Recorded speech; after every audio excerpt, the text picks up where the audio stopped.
Peace, peace, peace. What it is, just brother Tyvon Sueno, aka the Orthodox Moor, wishing you all peace and blessings. Hoping y'all having a good one out there.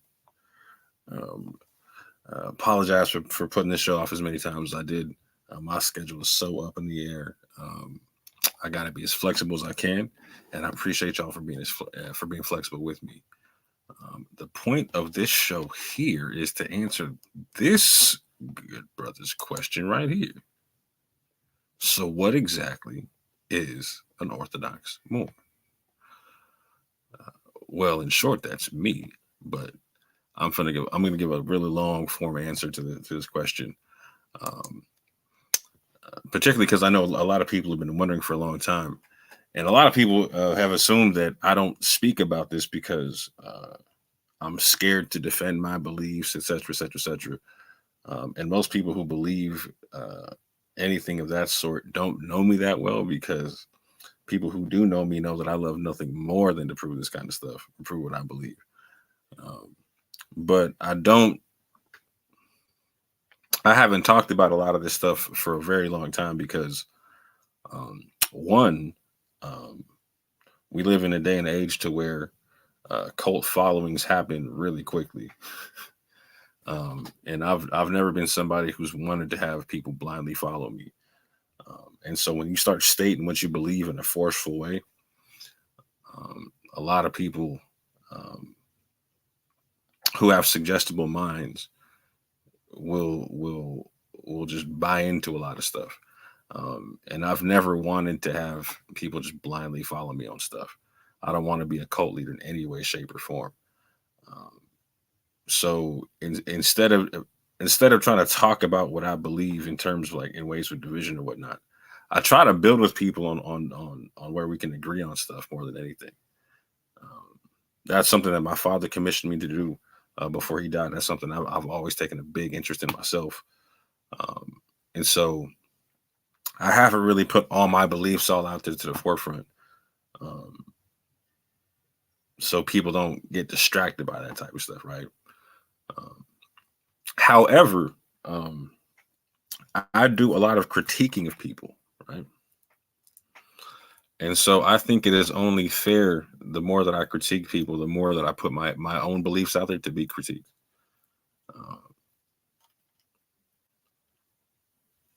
I may or may not be pursuing some debates going forward. I do not know.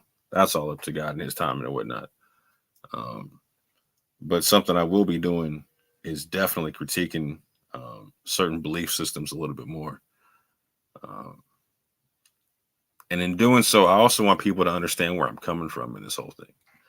And so the question mark on what I believe in can allow people to believe I have more malicious intent than what I actually do. Because I'm not coming at this thing with malicious intent for anybody. Um, like I said, I'm trying to build more bridges than I burn. Right. Uh, Shout out to the family in the chat. Yep.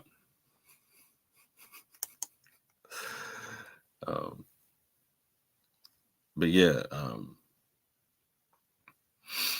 there's people I've been talking to for years and whatnot that have been coming up to me asking me some questions about like when would I believe on certain stuff. I'm like, you know what? It's not fair for people I know to to to to have them same questions too.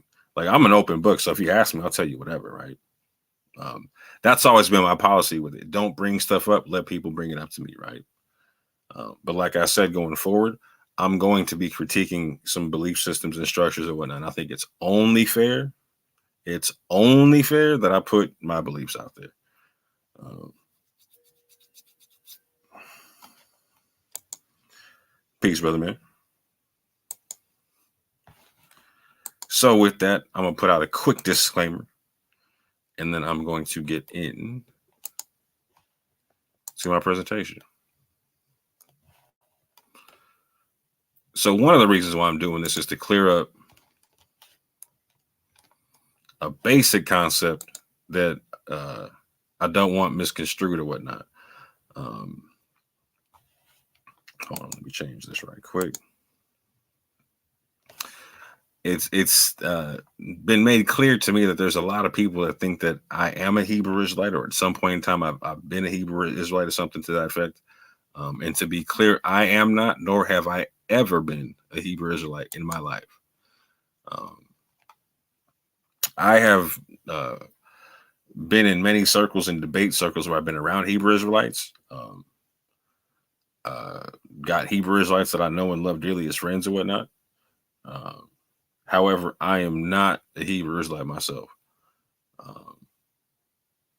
I know many people who were also what they would call Israelites, just air quotes, right? And this is, I would also put myself in this camp of people who consider themselves descendants of African Jewry, who are also in America and whatnot, right? Now, to be clear, I'm going to run through a few things here, but if you go through my past videos where I'm going through Vocab Malone's breakdown of what he considers to be the essentials of Hebrew Israelism, you won't find me espousing any of those beliefs ever on my channel. It's not something that I agree with in any way, shape, or form. But just because I'm not a Hebrew Israelite, it does not mean that I don't believe that there were pockets of West African Jewry historically in West Africa. But to that end, let me go through this right quick. Disclaimer.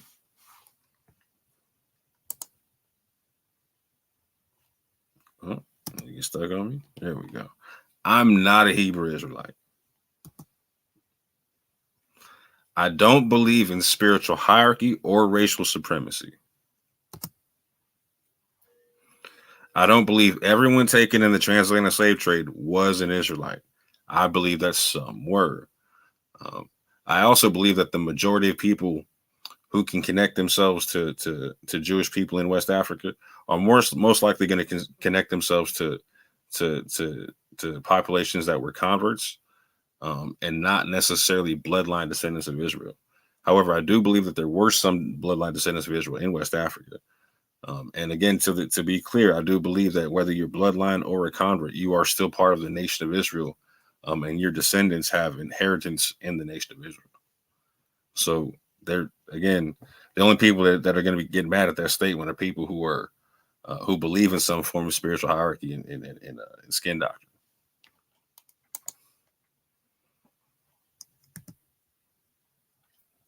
I don't believe in the One West 12 Tribes chart, although I do believe that Israelites were sent to the four corners of the world. I do not believe in the 12 Tribes chart. It does not make any sense genetically in any way, shape, or form. They have people of multiple different paternal lineages trying to fit into one scheme, and it doesn't make sense.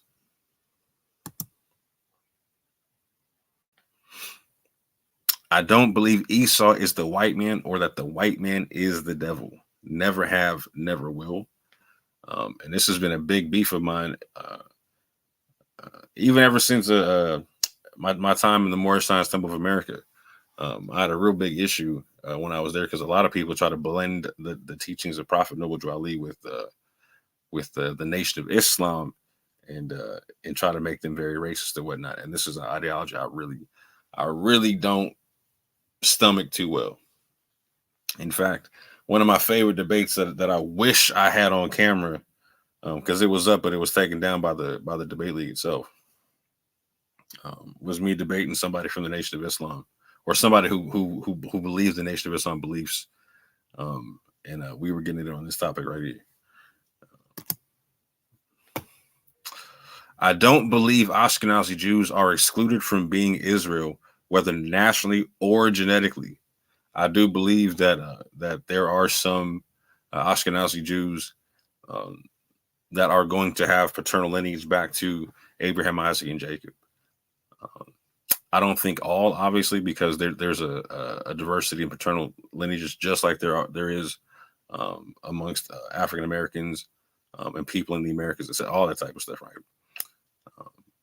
But I do believe that some will have lineage going back to Abraham, Isaac, and Jacob, and that they're not excluded from such just because they have lighter skin than some other people.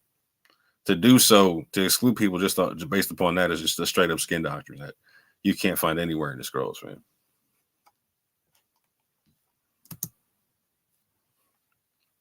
I don't believe in the supposed 400-year prophecy or that 1619 was the beginning of slavery in the Americas. I've laid down the gauntlet for anybody who wants to debate that. I would be more than happy to take that on. If you watch my recent videos, you can see me touching on where people like the Tail Twins and people like Dante were making prophecies about 2019 and the 400-year prophecy, 400-year prophecy, etc. Like we were going to be taken back into Africa, or like the concept of the Messiah returning based upon the prayers of Israel in 2019. Yeah, none of them came to pass, man. So anybody who wants to debate the 400 years, I got you, fam. I'm right here. I don't believe Jerusalem was or is in the land of Africa, although I do believe many Jews resided in Africa. I do believe there was a decent population of Jews in Africa. And potentially like a larger population of Jews in West Africa, West Central Africa, etc. Than in Northwest Africa, etc. Than what you would find in that were potentially expelled from Spain and Portugal. I think that the pocket in West Africa is bigger than what people think it was. And I think it needs to get respected. But at the same point in time, I do not think that Jerusalem was in Africa. I think that completely goes against the text, history, and common sense on a lot of things. I hear people saying a lot of stuff to the contrary. And again, this is, if you want to make your case, come on down, fam.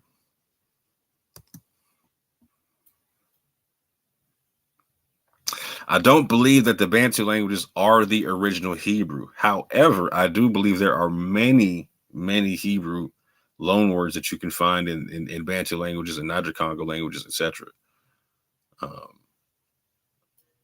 One, we already find evidence of Afro-Asiatic languages in Central and West Africa. But two, we literally do find the evidence of those loanwords in multiple different languages and whatnot. I have yet to see any language in West Africa to where Hebrew is the majority of the language, or that you can get the majority of Hebrew in that language. But I have seen loanwords. And again, anybody trying to argue to the contrary, come on down. Okay? I don't claim that E1B1A or EM2 is the Hebrew haplogroup. I believe, again, air quotes, I believe that E is Semitic. Right? And that's based upon the Yap Gang model that we have having to do with the 3 nodes in a tri-paragroup model based upon the Table of Nations and the descendants of Ham, Shem, and Japheth and whatnot, right? Again, I believe.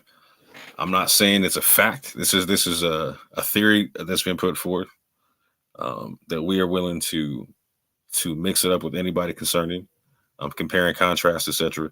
There are lots of people that have models like this. There are people like Nathaniel Jensen that have similar models and whatnot, and we would love to compare and contrast with him and whatnot, and other people.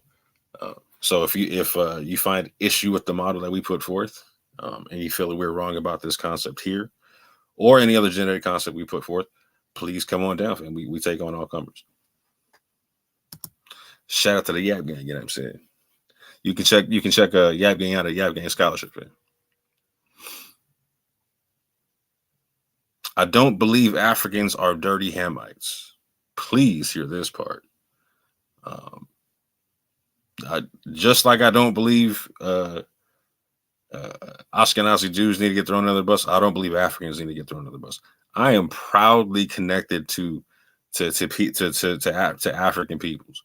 100% proudly connected to such. I'm connected to people like the Fulani, the Igbo, and the Yoruba, etc. Proudly so, fam. Proudly so. It's sad. I find it sad when I hear people claiming to be Israelites And when I see Hebrew Israelites that have issues with people in Africa, like they're like we don't share DNA with them, right?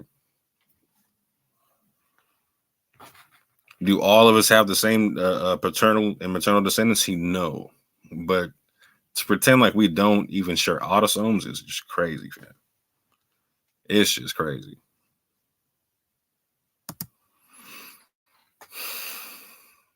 I descend from Muslims, Christians, and Jews from North and West Africa, as well as tribal cultures from Africa and the Americas. Also have some Southern European descent, some Western European descent. I think in a lot of my DNA test you can see on my channel, you'll see also some sparse aspects of some Central Asian stuff. I mean, consistent with my Native American DNA. Let me see. Is there any region I'm leaving out? Don't think so. If I am, you can double check that with my DNA test on my channel. But with that, family, welcome to my channel. I am the Orthodox Moor. Stop sharing this screen here.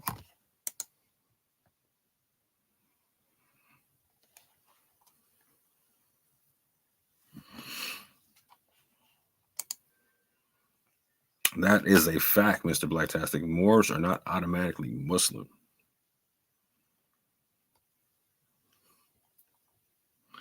Let's see here.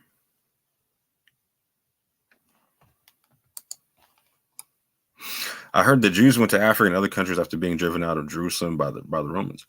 Yeah, there were Jews that went to Africa in multiple waves, and they came from different parts of the Middle East, etc., at different time periods or whatnot. And they went into Northwest Africa, Central Africa, all that type of stuff. Some went to South Africa, all that. All that. Let me shut this one down and get into this one here.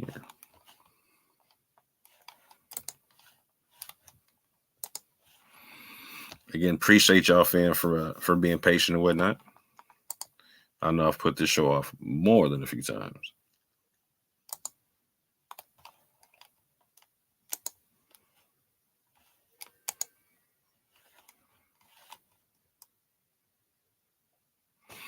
Let me make sure my transitions is right. Hold up.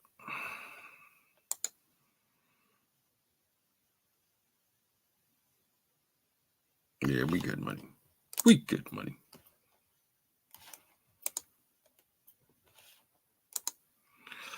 So a lot of people don't know my background, right? You'll hear me talk a lot about my my personal family lineage. I'm gonna do that a little bit more in a video I got coming up where I talk about Vocab's a presentation he did on a Good Brothers channel that I know, Kalam El, over in the UK. I'll talk with the Titans or whatnot, Titans TV, etc. Shout out to Kalam El. If you haven't checked out his channel, please go do that. Interesting conversations over there.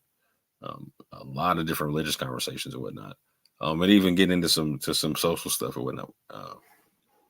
But something I will say here is, again, my father descends from West Africans that came to America via the slave trade.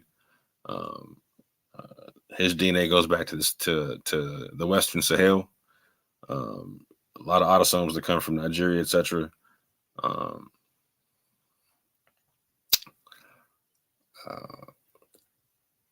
He came up in the American South. In Alabama, his people are from Georgia and from places like Maryland, etc., in the East Coast or whatnot, and Alabama itself. He grew up Baptist, etc. He grew up in what I think would best be described as a freshwater Geechee culture, and that's something I'll get into more on this channel. It's something I love talking about. My mother descends from North African Jews by way of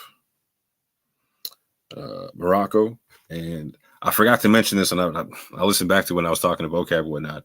I said just Morocco. Typically, I say Morocco and Tunisia. I don't know why I just said Morocco. I was thinking about a whole bunch of other stuff, but yeah, Morocco and Tunisia, via Spain, and the Americas or whatnot. My mom comes from the American Southwest. She descends from a population of people who are newly coming to their identity as crypto Jews, um, and a pocket of people in like northern New Mexico, southern Colorado, etc. Um, her people have been in the Americas for centuries. Um, they wrote some of the first books on the history of the states they resided in, um, and some people would call my mother's people Sephardi Jews. My mom doesn't take to that name. She prefers the name Maghrebi Jews because we were Maghrebi before we were in the Maghreb in Northwest Africa before we were in Spain. Um, I agree with that as well.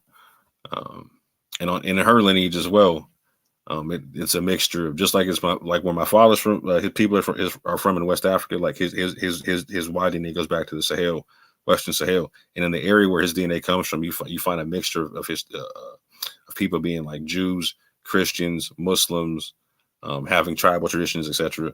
Same thing with my mom's people. Um, in her lineage, you're going to find Christians, Muslims, Jews.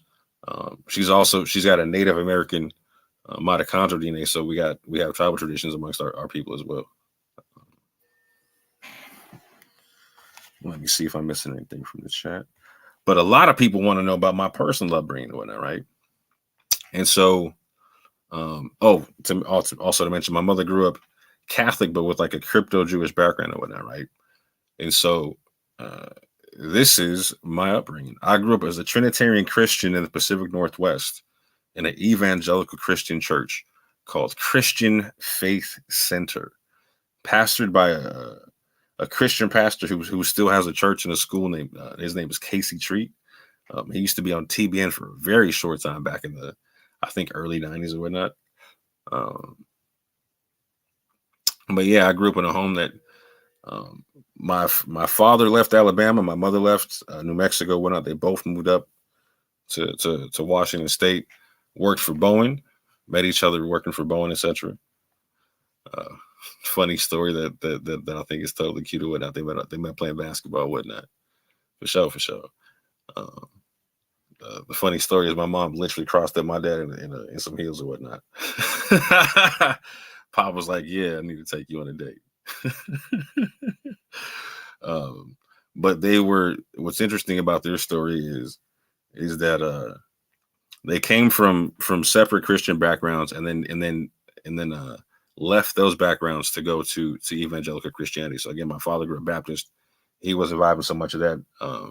He thought it had a Calvinist kind of leaning to it, like the theology he kind of grew up in is like you're like a low down dirty sinner and whatnot. You can't never do nothing for the Lord or whatnot. You're always gonna be low down dirty sinner. You can't like the best you can do is filthy rags for the Most High, etc. Like there was, to him, there was nothing uplifting about the style of theology he grew up with. My mom grew up with like she didn't like this concept of a man being between her and God, right? My mom grew up fighting and cussing out priests and whatnot, debating priests and whatnot, trying to figure stuff out. And also because there was a little bit of a crypto Jewish background in the family, there was some discouragement, but not like universal discouragement from that, if that makes sense, right? I was always raised from her concept that God was no respecter of persons and whatnot, and definitely that there's no concept of a middleman between you and God. My father, interestingly enough, my father and my mother both laid a heavy emphasis on the writings of David. My father went through many ups and downs in life and whatnot, and he loved reading about David because David went through everything, and one was able to still find favor with the Most High, but two was able to find the redemption of the Most High and like the rejuvenation of that redemption, the peace of that redemption. loving it so much. My man's dancing naked in the street, saying, "Man, don't you know how good God is?" Like my dad was all about that. My mom had to have this tradition to where she would have me read the Proverbs, read one chapter a day because you can go through them in a month or whatnot, right? And so my pop's big on the Psalms, mom big on the Proverbs, um, and those were pretty foundational. Like I loved, like the two biggest characters for me growing up in the Bible were David and Jesus. Those were the two characters I studied the most. If it was the Old Testament, I was reading David. If it was the New Testament, it better be red letters. You heard? Real talk. Um, and so, um, uh, when my parents got together, uh, and they had me, etc. After a point in time, they wanted to put me and my older brother in school or whatnot, and they, my mom in particular, was really big about making sure that me and my brother went to a school that taught God in it. And so we started off in like I said, Christian Faith School was the name of the school side, but the church was named Christian Faith Center. And it started off in another Christian school's gymnasium. And then we went from that gymnasium to getting a plot of land or whatnot, putting trailers on that joint, uh, building a church sanctuary on that joint, um, and then building it out from there year by year by year by year by year. By the time I left, we had everything from a pre-K to a Bible college and even a restaurant on campus. Um, they didn't have a lot of sports teams or whatnot. They do now. They finally upgraded and became like a normal regular school or whatnot. But we basically just had like basketball teams and track and whatnot. But we got a really, really good education. We learned how to read really well, and we spent a lot of time in the Bible. Um, I I had me personally, I had church like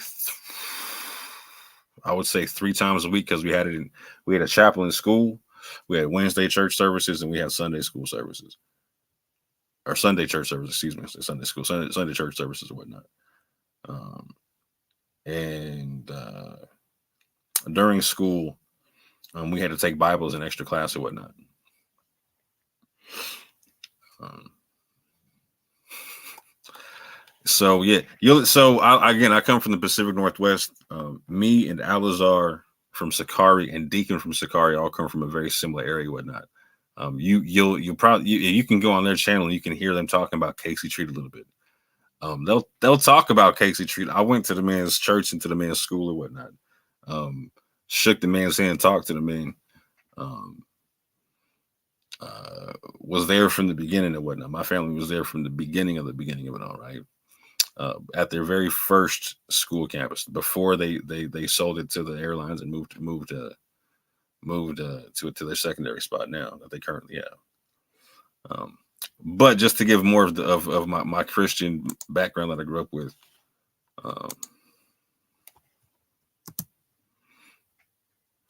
So Casey Treat is in the middle there, the redheaded gentleman in the middle. These are some of the preachers that came through my church while I was there. First and foremost, RIP to the brother over here, Carlton Pearson and whatnot. He definitely came through. I remember when he came through that church was packed, fam. Super packed. He was the first preacher I ever saw with like a super fly shiny suit or whatnot. I was like, wow, he caught the light and all that type of stuff, right?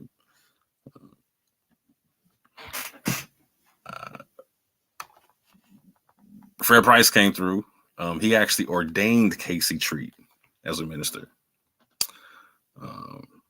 We got, man, I liked him. I thought he was dope. I thought he was a real genuine nice dude. Same thing with Carlton Pearson. I thought he was a nice dude too. I thought he was interesting because he actually impressed me because he got Casey to do something he didn't want to do. He got Casey to give away more money, etc., than he wanted to give away, or something like that. And Carlton Pearson was actually the first time I actually found out that these people got speaking fees for going to churches. I was like, what? Speaking fees? What's that? It blew my mind. Blew my mind. Benny Hinn came to my joint. Knocking people down with the spirit and all that. And that was the first time I saw that stuff. And I was like, huh, that's interesting. I'll get into that. I can get into that way later or whatnot. But yeah, definitely saw him at like the height of the Benny Hinn thing, at like the height of it all.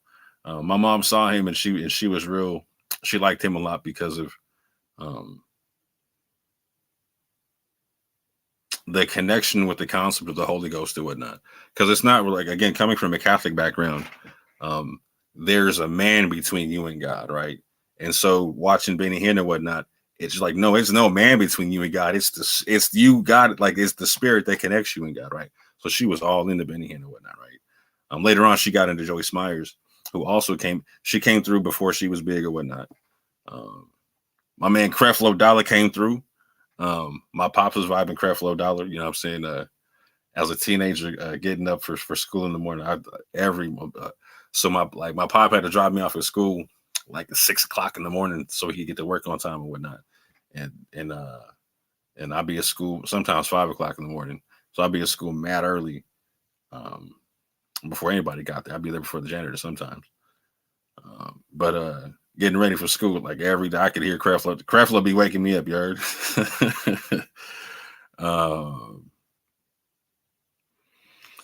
Let's see, who did I forget here?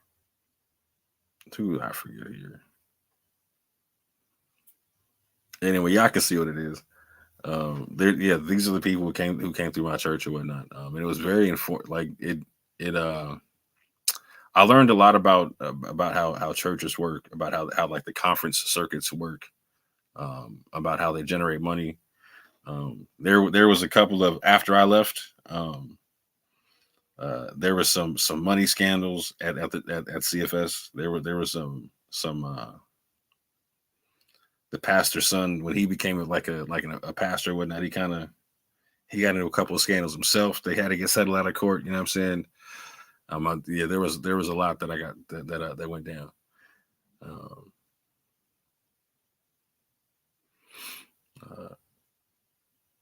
But yeah, oh, I forgot to say Marilyn Hickey was there. She was interesting. I remember that. Kenneth Hagin was there, etc. I forgot to mention him, etc. But yeah, these are the people that came through my church when I was there, right? So I'm 41. These people were coming through in like the late 80s, early 90s or whatnot.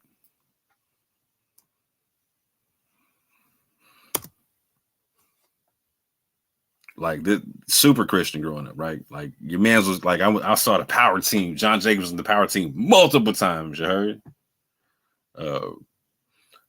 So what's interesting about my childhood is I grew up like super Christian, but also like in a very super open household, right? Like, so like my friends like couldn't play with like He-Man action figures or whatnot, right?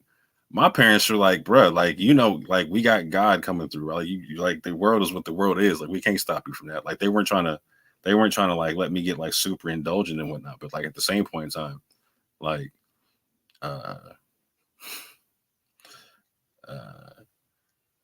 like my dad would sit there with me and like watch rated R movies with him when I was a kid or whatnot, right?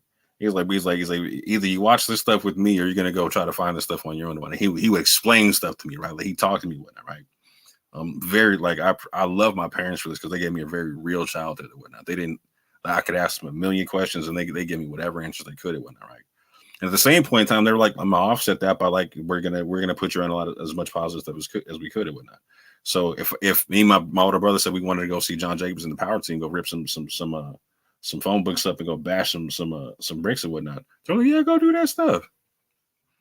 We had this exact poster on my wall for years. There was a brother they used to have. They used to have go with him that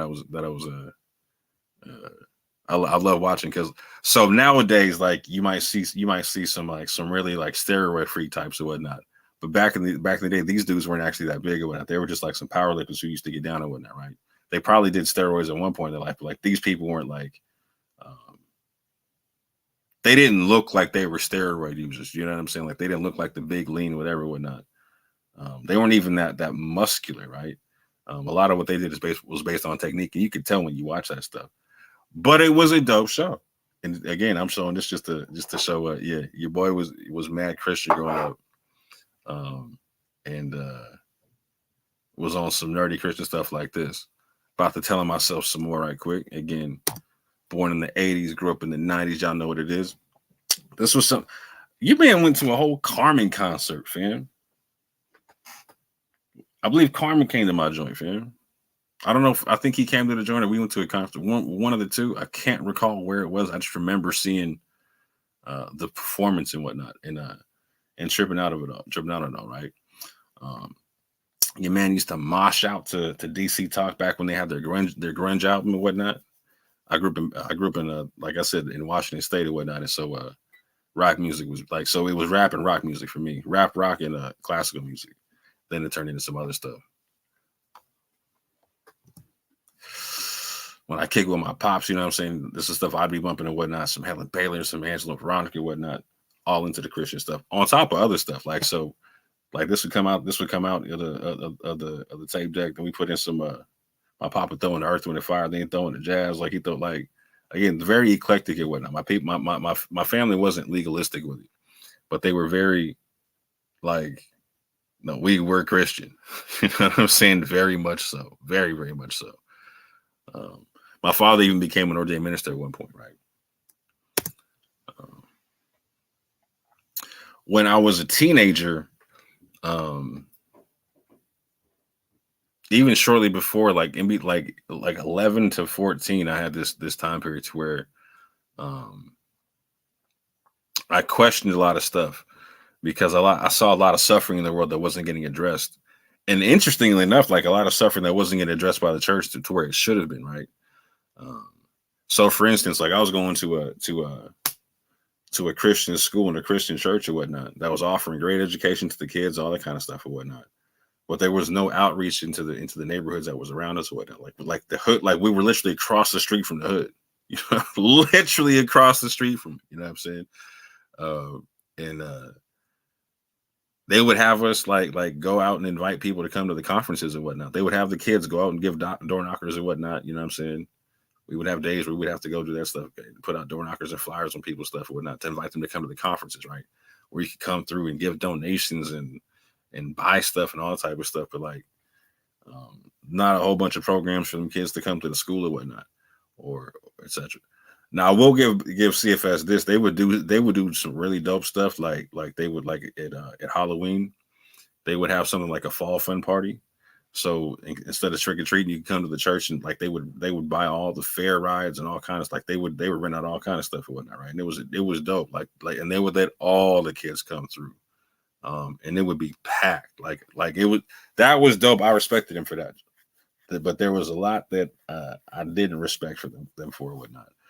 So, for instance, I had also by this time period, I had also lived in Hilltop or whatnot, which is the neighborhood that Alazar and I have in common or whatnot.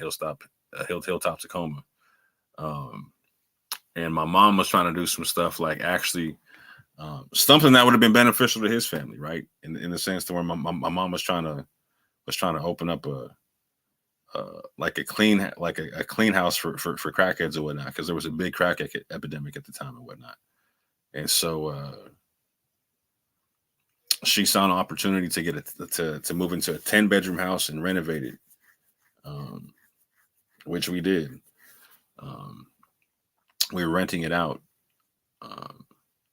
and she didn't get one dime or one dime from the church and help, or 1 hour of labor from anybody at that church and helping to renovate that house and whatnot. And I watched my mom like fight and claw to get that stuff done. And then she eventually got cheated by the landlord or whatnot. Like we got booted out, you know, and he sold the house because of all the renovations we did or whatnot. Which was a sad thing to watch my mom go through whatnot. And again, she didn't have the church to go lean on or whatnot. And while I was there in Hilltop, I noticed like the church was a ghost town. Like there's two things I didn't see in Hilltop. I didn't see police and I didn't see nobody at the churches, fam. Like they were both just the only people that not the only like church like people that I ever saw in Hilltop were the Jehovah's Witnesses, fam.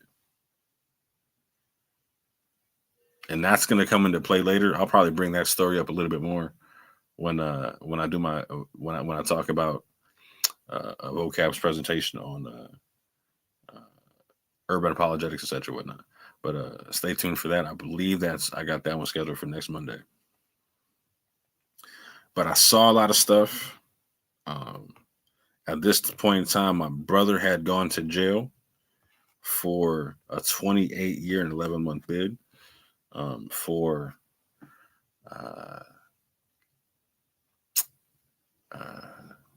let's see. That's the best way to describe this. I'll just say some violent acts or whatnot, because I don't know if y'all got family around or whatnot. And so I also saw the church not show up in that situation. And I was actually kind of bitter about it because the church actually had my brother write a letter to them, and they put it in like a magazine or whatnot, trying to encourage kids to do better and go to church and blah blah blah, all that type of stuff or whatnot. And then and then literally like nobody came to go see my brother or help my mom out, help me out, come checking up. Like there was one person that said that they should that we should probably help out, make sure TJ's okay. That's what people call me. Because his brother's in jail or whatnot, and then nothing, right? I think the youth pastor went to saw my brother a couple of times, but again, it was having to do with to get that article or whatnot. And then after that, nothing, right?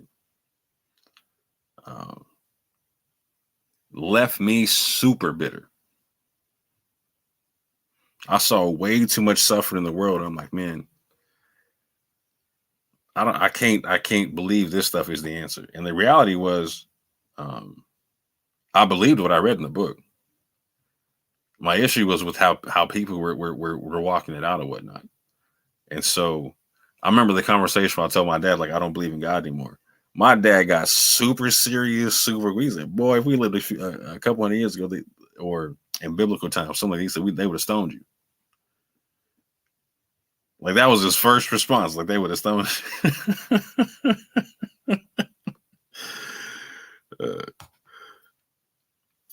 And at the time, and this is where I feel like I can empathize with a lot of atheists and agnostic people and whatnot. I didn't disbelieve in God. I disbelieved in how people were representing God, and I didn't know a better way of expressing it or whatnot, other than telling people I was an atheist or agnostic. Because I never stopped really believing in God. I just couldn't believe in the whole like man with the beard sitting on the cloud concept. And I definitely couldn't believe in God the way people were talking about God. And I definitely couldn't believe in a God that was allowing all the suffering in the world without a way out. And so I could definitely understand where a lot of atheists and agnostic people come from and their perceptions on stuff. Because a lot of atheists and whatnot are what Christians would call like church hurt, what a lot of people apologists would call church hurt and whatnot, right? And I can empathize with that 100%, right? In fact, the majority of the ones I run into are something of that nature, right? They have like a real anger towards theism, and that anger comes from a place of being hurt or whatnot, or not understanding how people are misrepresenting God. So judging people based upon their misrepresentations and whatnot, right? That's what I was doing when I was younger, right? 100%. So I hit this atheist agnostic stage or whatnot.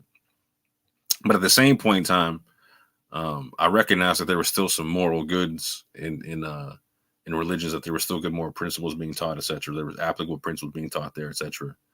And so I also noticed that there was a lot of beefing in the world based upon these religions, but there was a lot of similar principles to them. And I was like, man, the beefing in the world, I have a problem with.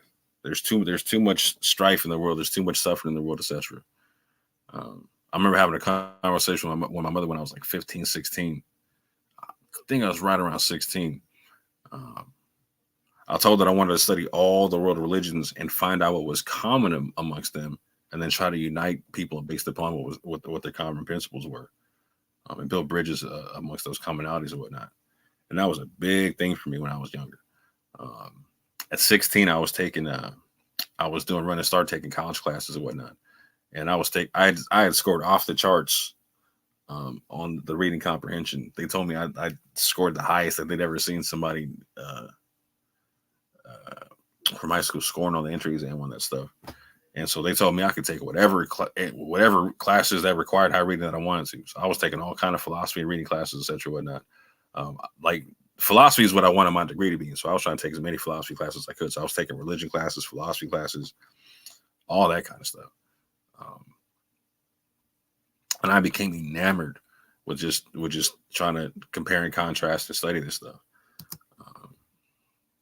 And then I got into Buddhist and Taoist philosophy like around 17-ish, 18-ish, like real hard, super hard. Not the religion, the philosophy.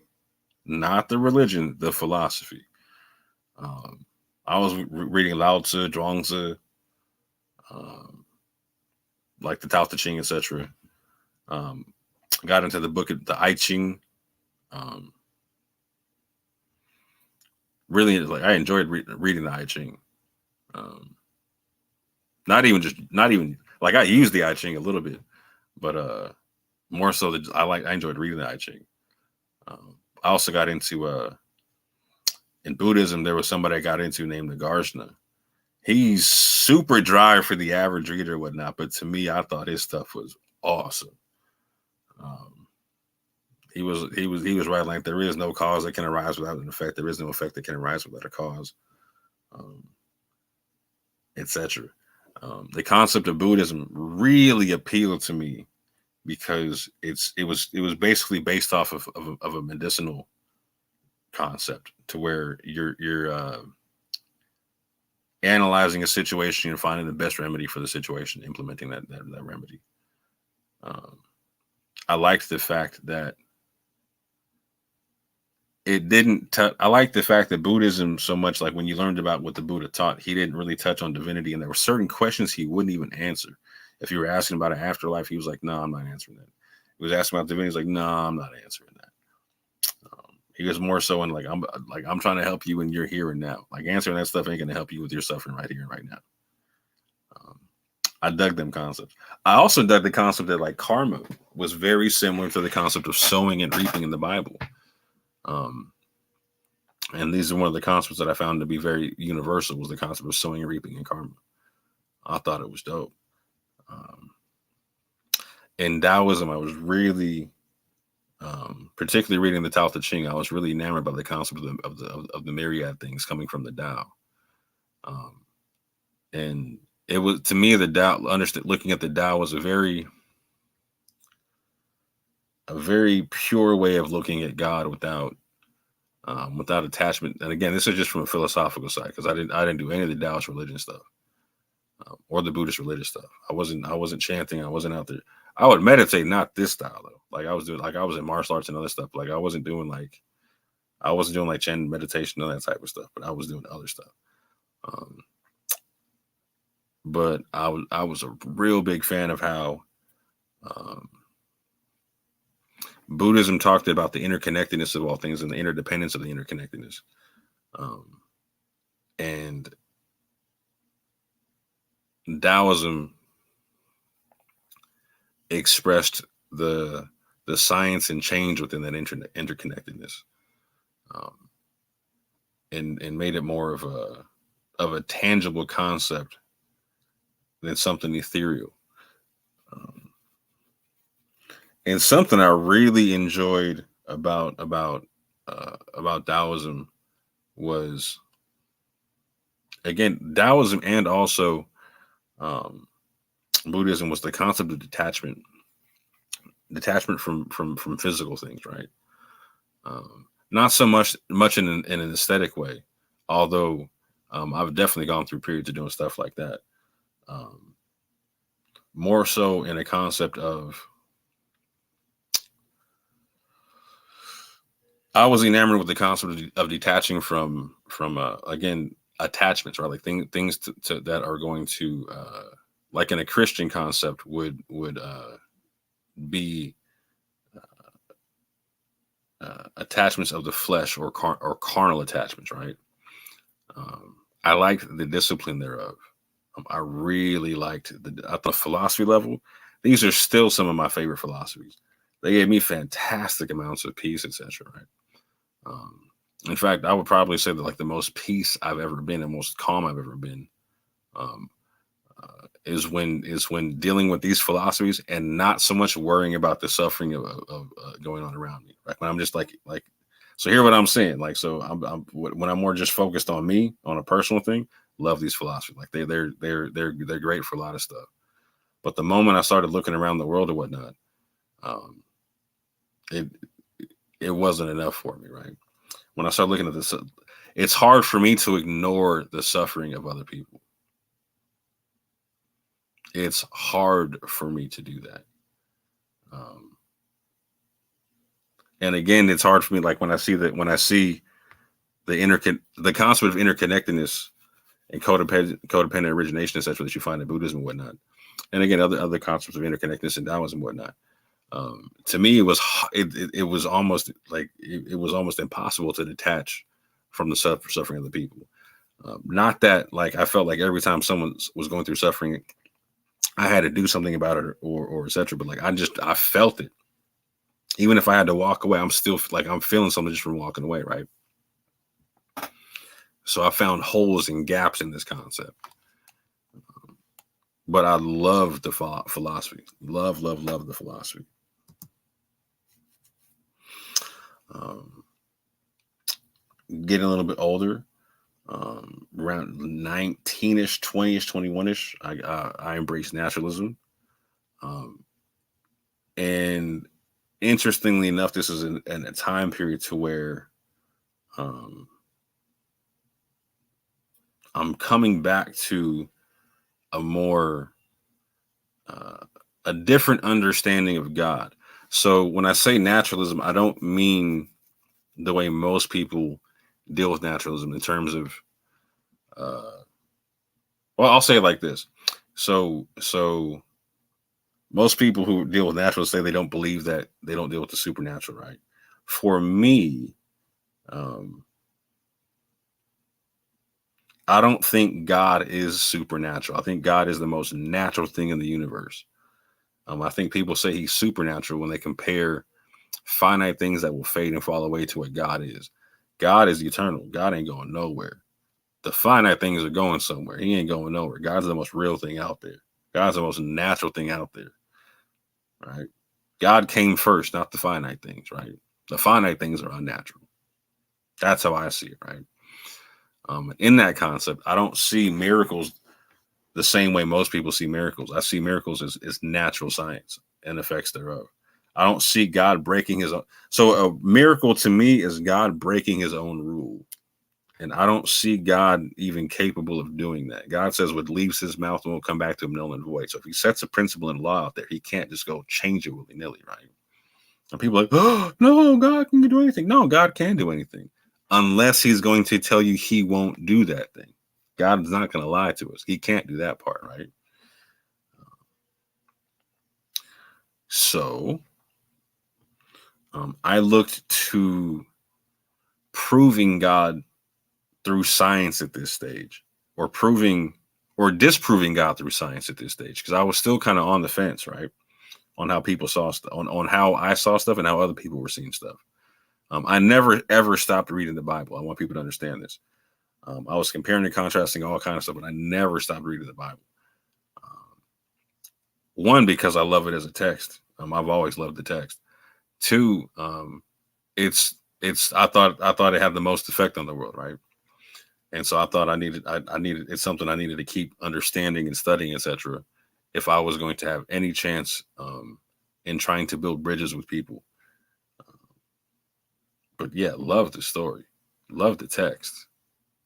Even like as a naturalist, I was still like, to me, even as a naturalist or somebody who was agnostic and atheist, I still found the Bible to be one of the best stories and best books of morality. And like the atheists were like, what morality? Yeah, no, the moral code in the Bible is fantastic, fantastic. And to deny that, I think is a bit asinine. But going forward, quantum physics brought me back to God. So it was around this time period, a little after the age of 21. There was a movie that came out called What the Bleep Do We Know? That was not the original title of the movie. There was no bleep. It eventually got the bleep. I went and saw it about, I think, at least 4 times in the theater. I've seen it 6 times in total. And this movie filled in the gap for me in terms of science and God.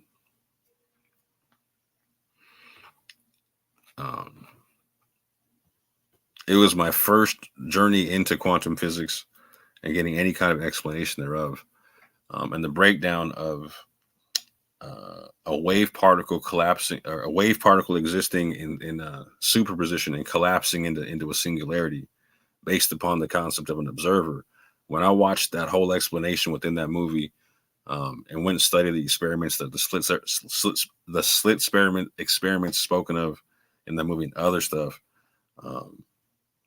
I was just amazed. And things like the concept of a soul, like being able to scientifically explain a soul or things of that nature, became very real to me. And the way God worked in the Bible in terms of spirit, soul, all that type of stuff makes it made scientific sense to me, right? And at that juncture, I became fully convinced. No, God is what it is. People are just misrepresenting it and whatnot. And that was actually things that the scientists in the movie were saying. They were like, "Oh, we got a backwater idea of God. We've been reading this thing all wrong." Okay. And the concept of like renewing the mind became very significant for people who understood the concepts in quantum physics and whatnot. Unfortunately, some of the same people that were involved in the movie went on to deal with concepts like the secret or whatnot, right? To where they took very sound quantum physics principles and the principles that they were finding out to be true. For instance, there was a physicist in the movie who also ran for president once in America, who was involved in doing a study about people who meditated and brought down the crime rate in their city and whatnot, the group meditation. They got together and meditated on the concept of bringing down the crime rate in their city, and they were able to measurably bring it. They're within their studies. I'm not saying it was the only factor, but within their studies, they were able to measurably show a difference in the crime rate based upon when they did stuff versus when they didn't do stuff. And people took information like that and try to make it something other than like, oh yeah, you can think things into existence and whatnot. And to some extent that there's a truth to that, but people were acting like you could just sit on your bum and just think about $1 million coming to you and it'll just fly into your hand or something like that. Like, that's not how this stuff works. But like I said, quantum physics brought me back to God. It got me back fully into the theism, like on the theism bandwagon and whatnot, right? And again, it wasn't that I ever question. Like, wasn't again, even when I was identifying as an atheist and agnostic or whatnot. Like, I still, if you talked to me, you probably would have thought that I was a theist. Like, there was a lot of natural inclination I still came to that were very similar to theism and whatnot. And my morality was was again based on concepts of interconnection and all them things that like the Bible or other Abrahamic texts talk about in terms of spirit, or in terms of just humanity and how we're connected and whatnot, right? Um, these books would talk about it via covenant and other things. Um, and there was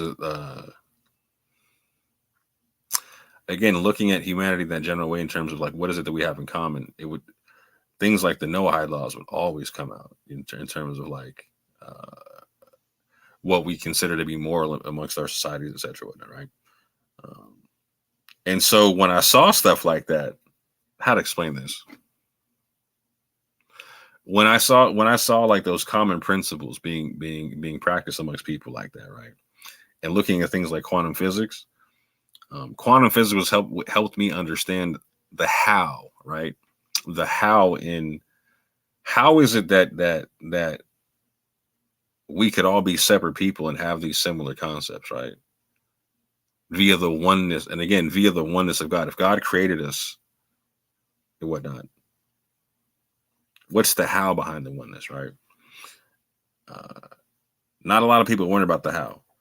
A lot of people get worried about the why and other stuff, but the how is what got me.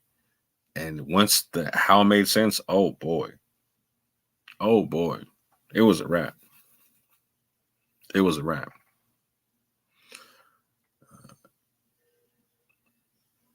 And again, it made the thing I really loved about it was the science of the interconnectivity, right? Like, so one thing that they covered in that movie, and something that's beautiful when it comes to quantum physics, is the concept of entanglement. Two particles being at like opposite ends of the galaxy or galaxies or whatnot, that are affecting each other, going through the same thing at the same time. Having that illuminate concepts like love thy neighbor as thyself, or love them as if they are you, right? It really had a powerful effect on me going forward. In that same time period, I was going to see the Lucy exhibit,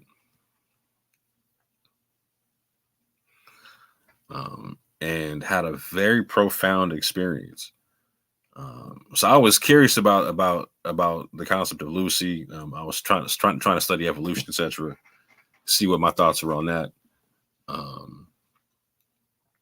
And on the way to the Lucy exhibit, it was on a multiple floor situation in the Pacific Science Center in Seattle, and the ground floor, you had to walk through an exhibit about the history of Ethiopia. I didn't know about that until I got there, of which I loved. I thought it was awesome. I mean, you walked in and there was two replicas of two axamite pillars that, swear to God, looked like they were from Mesoamerica. I was like, what? They look straight. They look like they were straight like ink or straight Olmec or whatnot, right?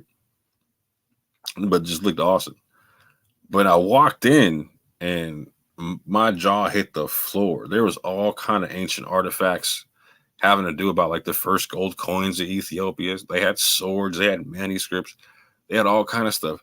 And then you hit this area to where it was the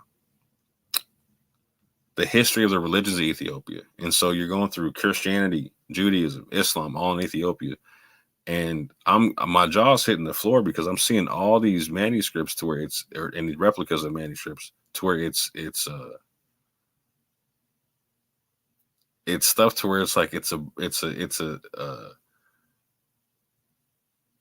brown skinned Jesus on the cross with cornrows. I'm like, what? And everyone around him is Ethiopian looking. I'm like, oh, what? And I'm looking at the ages on everything and how old everything is, and like it took me all the way to the floor. I had to take a knee for a quick second. My brain was getting re-terraformed on the spot. Like, I wasn't even ready for that. I wasn't even there for that. I was on a whole different scientific thing, right? And I was being shown a Christianity I'd never seen before, never understood before. And I didn't know how old it was and how thick the tradition was, and how rich the tradition was, and how it was built off the Judaism that came before it, etc. And I was looking at stuff like their processional crosses. They had some dope processional crosses that were like that. Like, so they had figures on the four sides and whatnot. They had Jesus, Mary, God, and then Satan on the bottom. Like it was super interesting stuff. Super interesting. But like it blew me away. And the fact that it was people who look like me, and I don't mean like just like so-called black people, like because I'm light skinned, etc. Right? Like I could blend in Ethiopia, fam. Like when it looks like you, it makes you freeze. Because I was like, wait a minute. Because at the time, I'm still asking questions about like where do we come from in Africa, what's our connection, etc., etc., etc., whatnot. This is before. Oh God, this is 20 years ago. This is before DNA's hitting, right? Before DNA's hitting. But I'm going through this like it got me in this an emotional mental daze. I'm like, what is this? What is this?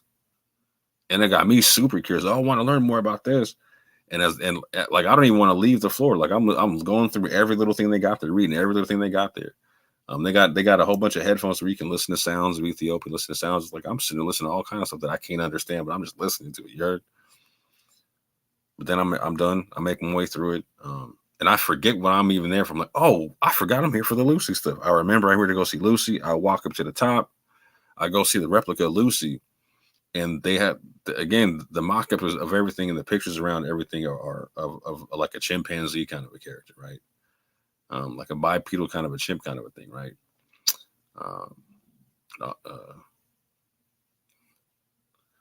Australopithecus and whatnot.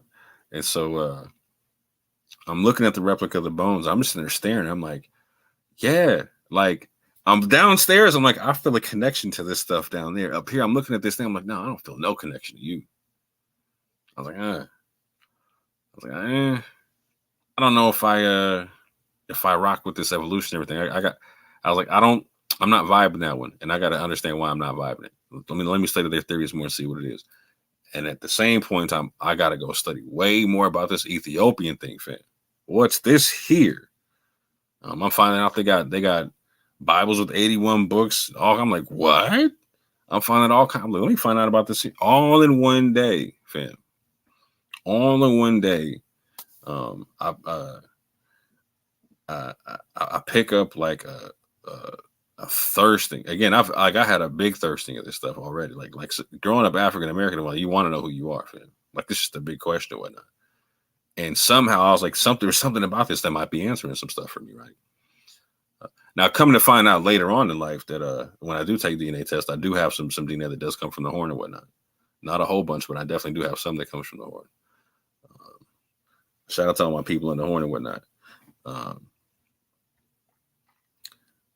But I leave the thing with a whole new zeal for studying stuff theologically and whatnot. I mean, particularly the Ethiopian Christianity.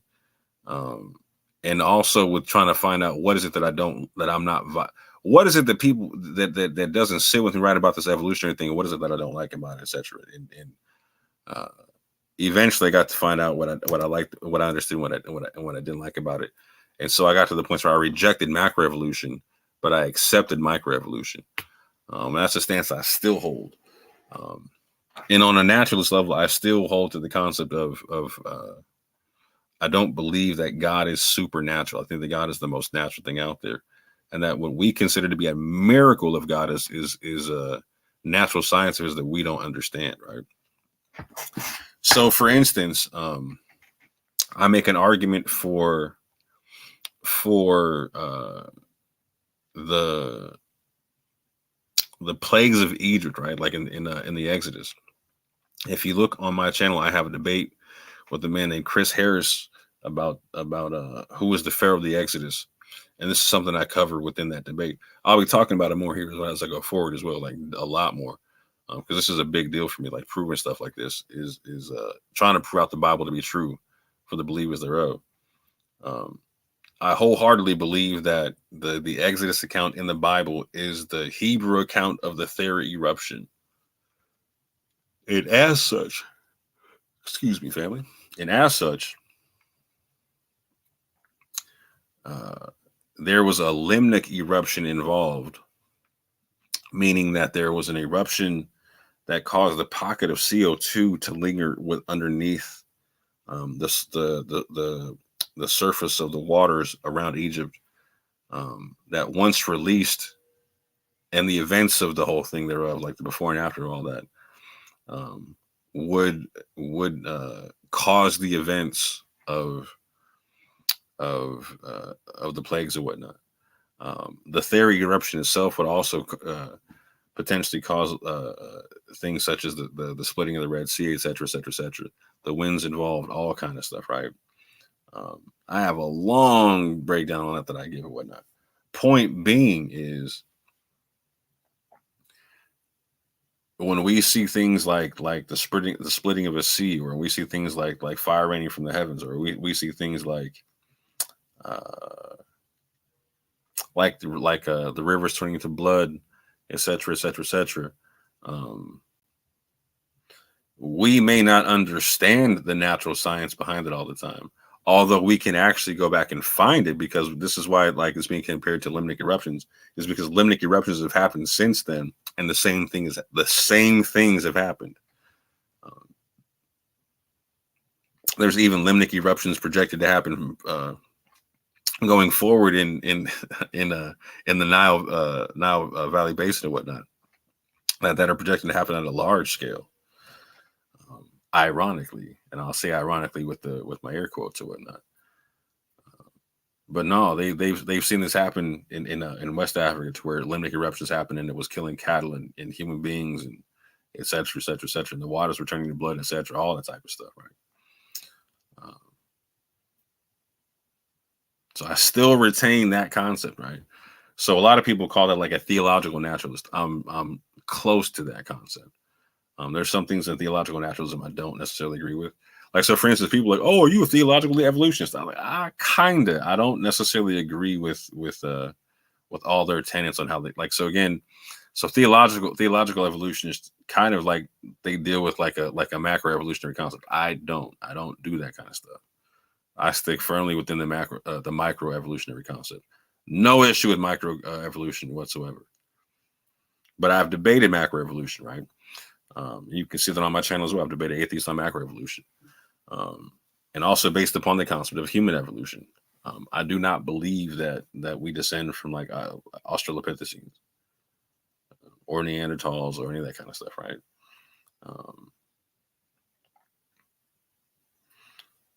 I have reasons for why I believe we share DNA.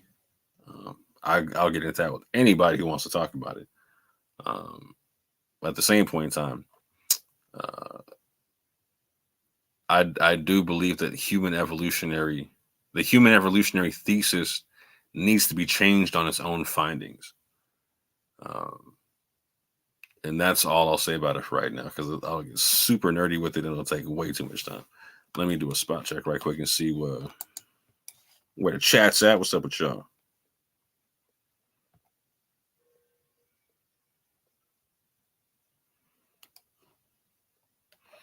Cool. Moving forward, gonna speed this up a bit. Anyway, I started over with the Ethiopian Bible, going through the Ethiopian texts, seeing what was different about those texts from the 66 books and whatnot, to as much as I could. There was for instance, there's still some comparing contrast I'd like to do with the Ethiopian Maccabees that I have not been able to do yet. And there's some other books I'd like to go through that I have not done so. I don't read the language. So I got to find English translations thereof. But what I did read, and what I was able to get my hands on, read the Book of Enoch, Book of Jubilees, etc., I thought to be extremely interesting, and it helped me gain a broader perspective of Christian literature that I value to today.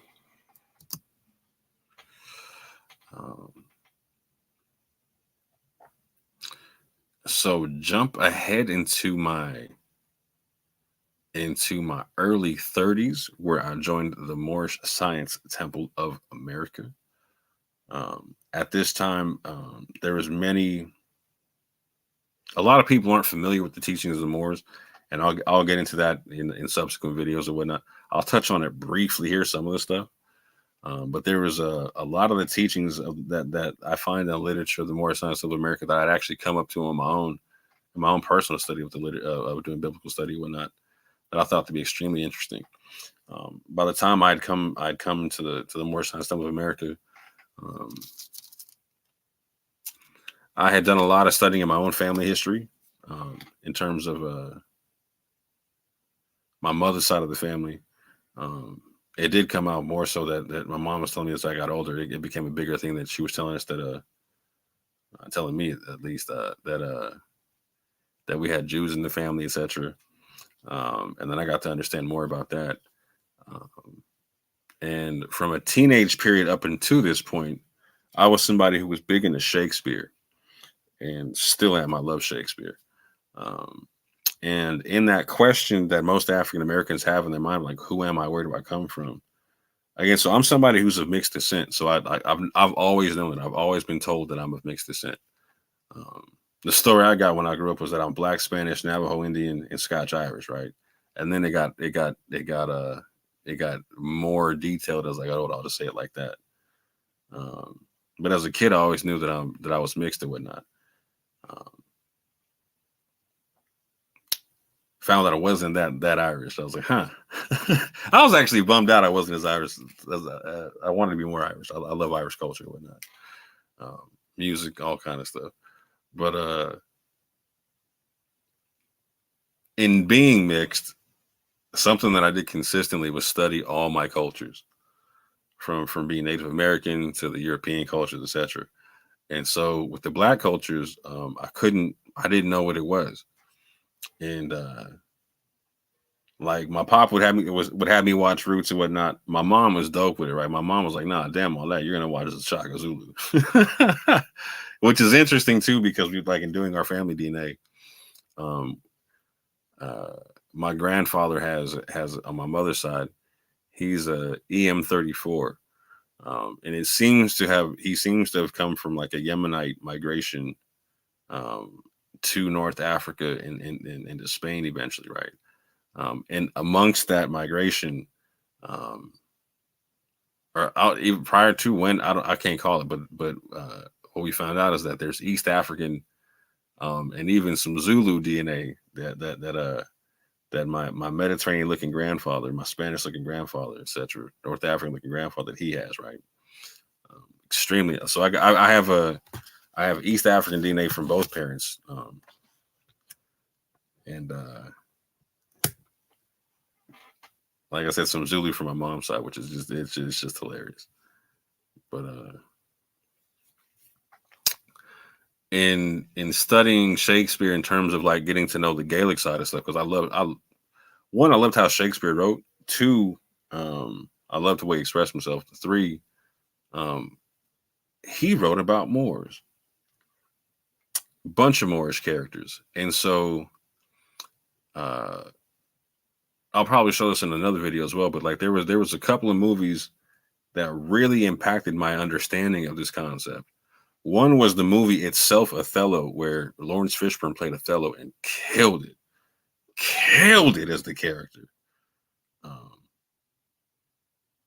Helped me to even understand how to even understand Shakespeare by just listening to him perform the piece and whatnot. But just I was enthralled and whatnot, right? Um, and the concept of him being Moorish is very, very um, centerpiece in the story and whatnot, right? And then I got into the concept of there was another movie that came out which was Robin Hood, Prince of Thieves, that had Morgan Freeman playing a Moorish character, which really got me because my father looks a lot like Morgan Freeman, and ironic, like, um, my like if I used to joke with my dad that we should take him to Vegas all the time and pretend he was Morgan Freeman just to get in free places and whatnot, right? Because not only do they look alike, they walk alike, they sound like they have physical mannerisms that are very similar, very very similar. My dad's just a little bit darker than Morgan Freeman, right? But very very the voices sound very similar. Their cadences sound similar. Like there's a lot to the two that like it's like yeah if they ever met they would have been thick as thieves. You know what I'm saying?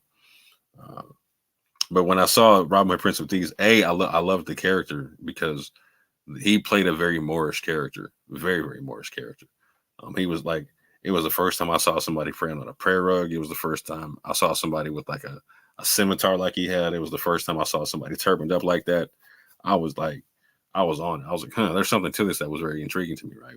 I loved how knowledgeable the character was about a bunch of things. He knew a lot about science, knew about animal husbandry, knew about military stuff. I like this character's dope. And it was the same thing with a very similar thing with Othello and whatnot. He was a very respected character and whatnot. In terms of like his status, he was a general, all that kind of stuff, right? He went through some stuff, but like he was still, and he explains in the movie in the play what he gone through or not. But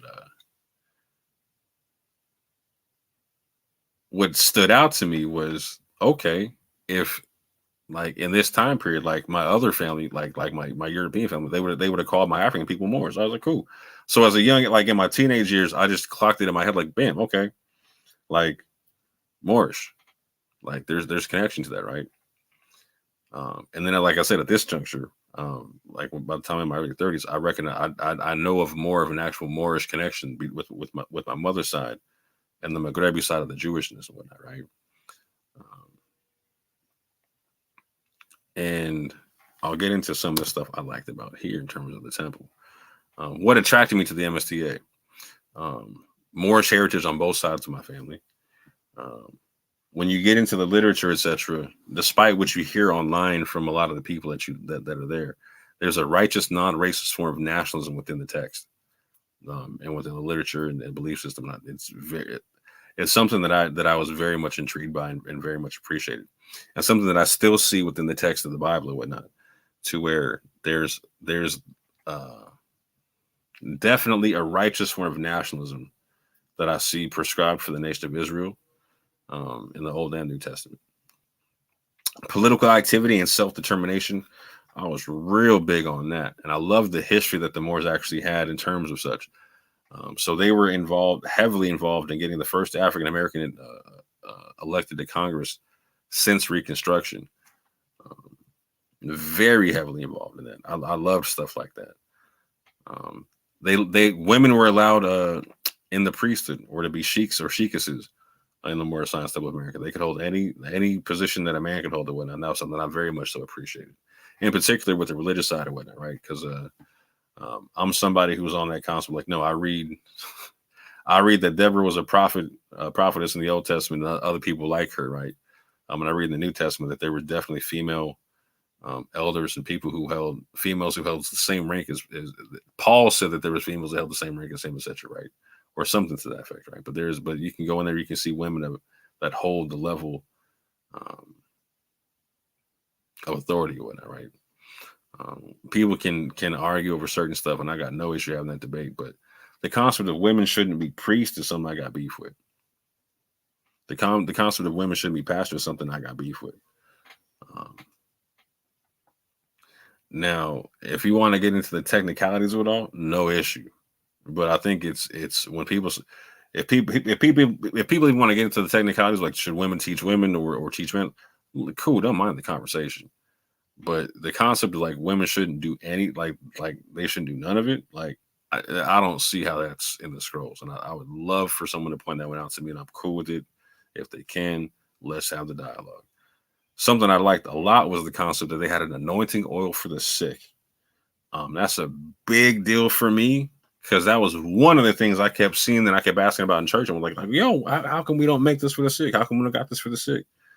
Um, Something that was big in my family was doing for other people and doing for people who had without or whatnot. Um, and that was something that I saw prescribed to the church was that they weren't doing, was to take care of the least of these. And so when I saw a place to where they actually had a literal anointing oil, when I was like a literal oil for the sick, when I was like, okay, that's legit straight out the scrolls, fam. I'll run with that.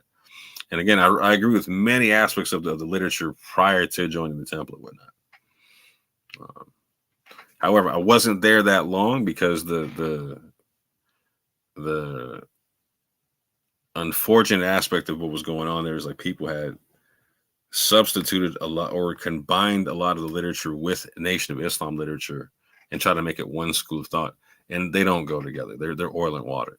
They're 100% oil and water. And the Moorish Science of America came first. And it the way the NOI spun off, it spun off in a very racist way to where it was racist in a way that the MST was not. And so you cannot make the two mix. It just doesn't work. But unfortunately, there was a lot of that going on, and there's a lot of cult activity going on. There's a lot of dishonest people, a lot of dishonest dealings and whatnot going to happen. I couldn't stick around and whatnot.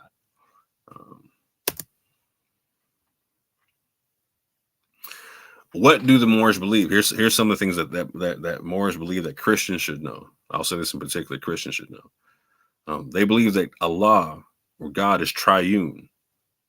I will say that one more time. They believe that Allah or God is triune.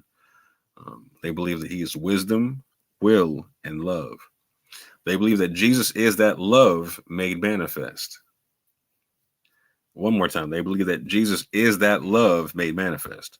They believe and they teach in their literature that Jesus is the Son of Allah or is the Son of God. In the Moorish literature, it does specify that Jesus died on the cross and was raised from the dead.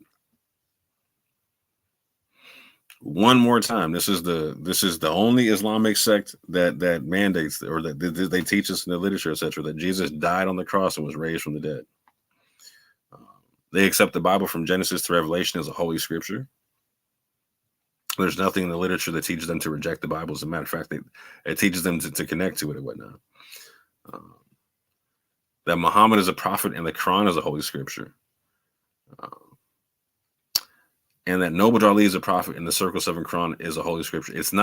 So people think that the Circle 7 Quran is supposed to replace the Quran of Mecca, the Quran of Muhammad, and that's not the case. It's something that goes along. There's 3 books of literature within the Circle 7, or within the Moorish Science of America and the Circle 7. You have the Bible, the Quran, and the Circle 7. The Circle 7 itself says that it's the uniting of the Bible and the Quran, right?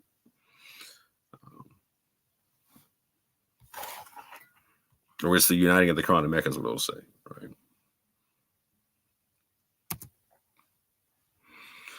Noble Ali also introduced an Islam that recognized the Quran, but not the Hadith tradition.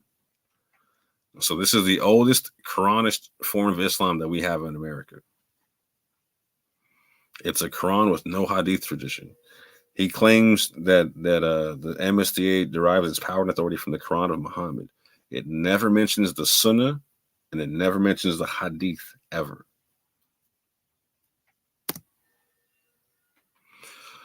I want to be clear about something. I'm no longer a member of the MSTA, and I have not been for at least 8 years now. I want to say 2015, 2016. Pretty sure 2015 if I do the math on it. But 2016, I think, is when I left. 2015 is when I joined. 2016 is when I left. Yeah.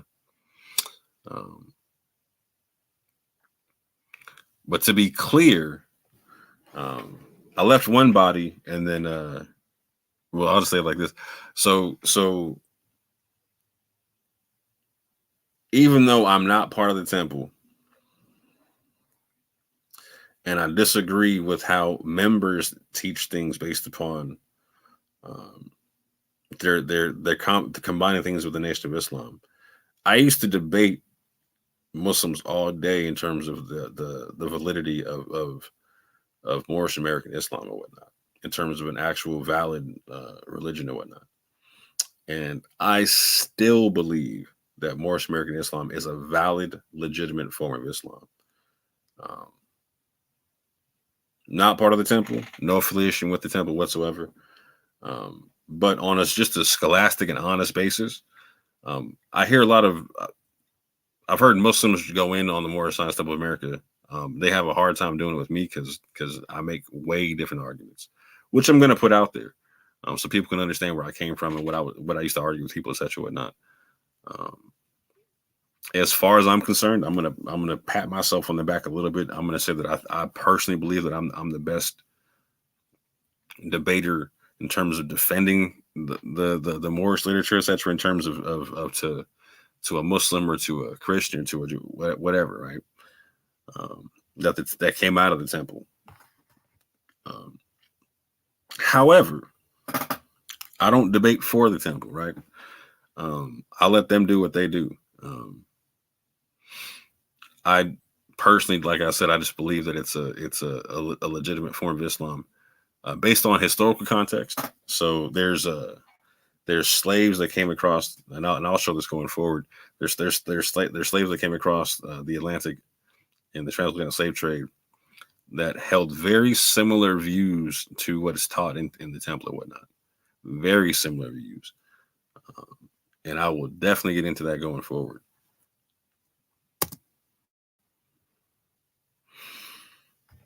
So after I left the temple, I got into a Quranist form of Islam and really getting into that, because something that I noticed was when I was in the Moorish Science Temple of America, something they used to get on me for was reading the Bible all the time, bring the Bible up in conversations, because a lot of the Moors, like, they just read the Circle 7 alone for whatever reason. There's multiple different bodies of Moors and whatnot, and so the body I was with, and there was a couple bodies I sat underneath or whatnot. Neither one of them were big on the Bible. Neither one of them were big on the Quran, right? Which was explicitly against the text of the Circle 7 itself, right? Me, I was big on the Quran, and I was the only Moor that I had known that had read the Quran. And then after I left, there was one other brother, shout out to Bernie Bay. He jumped on the whole thing too. He started reading the Quran with me and whatnot. And he also ended up leaving the same temple and stuck with like a Quranist form of Islam and whatnot. And again, so Quranist Islam is and again, I don't say Quran alone. You're going to hear Quran alone a lot. I don't deal with the Quran alone because the Quran doesn't give that command, right? I say Quranist for a reason. Quranist it's the Quran without the Hadith, right? It's the Quran without the Hadith of Muhammad, etc. The reason why I say Quranist and not Quran alone is because the Quran does mandate that you deal with the previous scriptures and you go to the previous scriptures. You can't separate the two. The Quran doesn't give any command to just deal with the Quran by itself. And there's going to be some that try to say that there's a verse out there that kind of talks about it, like where it says like when you mention your Lord in the Quran alone or whatnot, right? Cool, got you, but it doesn't ever it tells you it doesn't ever tell you to reject the previous scripture. In fact, there's commands to the opposite. There's 3 commands in the Quran that tells you if you're in doubt or you don't know, go to the people of the previous scripture or to the previous reminder, etc.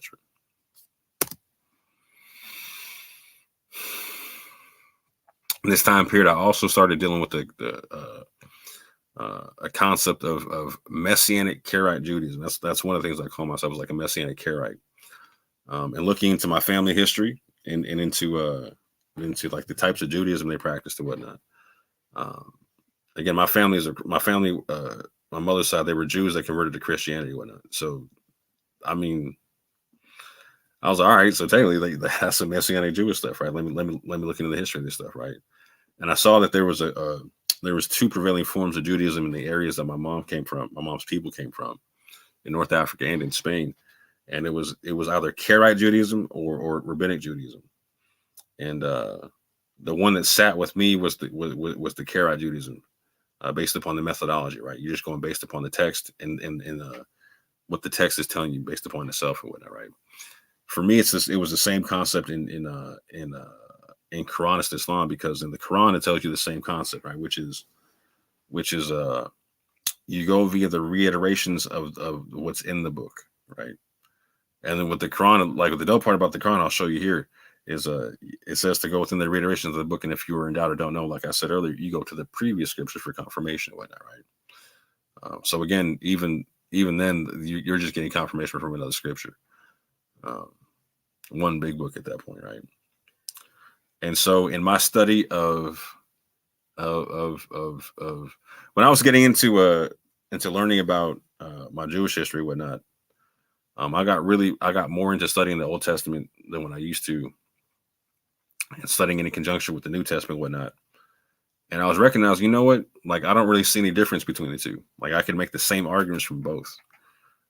So you used to see me sit. People used to see me sitting with like Torah only Muslim, or Torah only Israelites, or Old Testament professing Jews or whatnot, to have dialogues or debates or whatnot.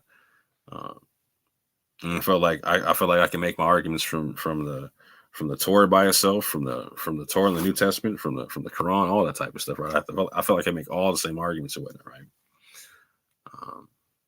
Still feel that way. But in investigating my own personal family history, the concept of well, can I make an argument for Messianic Judaism? Like Judaism, like can I do that via a Karaite concept, where I'm just using the text by itself? And I was like, because for me, I accept the New Testament, right? And again, on both sides of my family, I come from people who historically have done so on both sides, right? And which doesn't mean I should, right? But it gave me a reason to look into the thing, right? Just in terms of like a cultural concept. And in doing so, just like the concept of the text by itself, I liked it like that. I was like, okay. And letting the text tell me what it's saying, not trying to interpret the text, like literally, okay, so what does it mean when it says this? How's this word used everywhere else? Blah, blah, blah. And the concept of pulling out every verse that has to deal with the topic and looking at it, right? I love that concept. And what's interesting is a lot of people who study rabbinic Judaism, when we have a dialogue and whatnot, they're like, wow, like they're surprised I'm not a rabbinic Jew, because we come up with a lot of the same conclusions based upon very strict methodology. They have theirs and I have mine, but it's very interesting how it overlaps. But again, I wanted to be able to justify even the use of the New Testament by the Old Testament, and I was able to figure out ways of doing so. Via the text, I was able to find books that are prophesied, et cetera, et cetera, et cetera, right? So there were some questions that arose that only the New Testament could answer. I'll say it like that. But one of the names you'll definitely hear me talk about myself with is a Messianic Karaite, based upon that concept. You also hear me call myself like a Messianic Mohammedan, because in my focus on the Quran and the Bible and whatnot, most Muslims don't focus on the Bible, that they reject the biblical text. I make no claim that the biblical text is corrupted. And like I said, the way I read the Quran, you even need the biblical text to understand the Quran. So in that sense, I'll call myself like a Messianic Mohammedan or whatnot, right? Either or, you can call me a Christian, a Muslim, or a Jew based upon the context, right? Based on Surah 3 ayat 64, you can call me a Muslim, which stipulates that basically like my theology, right? Which is there is only one God. He has no partners, and we don't erect men from amongst ourselves to be lords lords with him, or besides him, or instead of him, etc. That we're Muslims bowing to his will, right? So Surah 3 out 64 is to people of the book, right? So you can be a Jew, you can follow the Torah, you can follow the Injil or the Gospels, you can follow the Quran and still be a Muslim, right? Doesn't matter which, like a Jew and a Christian can still be a Muslim via the Quran, right? So that's how I call myself a Muslim, is in that sense. Is the Quran my book of jurisprudence? Not so much. And via the Quran, it's not supposed to be, if I consider myself Jewish, etc., whatnot, or an Israelite, etc. However, via what I've read in the Bible and in the Quran, and again, like I was saying, like, so a lot of the stuff I was reading that left it to where like there was some prophetic stuff that only having the New Testament around could answer. There was some stuff that I read and some questions that I had that like only the Quran being around could answer for me, right? And I'll walk through that in a longer video. I don't want to do that here because I'll take up hours, and I already got a bunch of slides to go still. But there's some prophetic material within the Old Testament that and particularly even having to do with Ishmael and his children and whatnot that that uh that led me to that conclusion and whatnot. Um, and so how to explain this? Like I said, you can call me a Muslim in that sense of 364. You can call me a Christian in the sense that Peter talks about it, like in the follower of Christ, right? I do not follow Christendom, like in the sense to where um,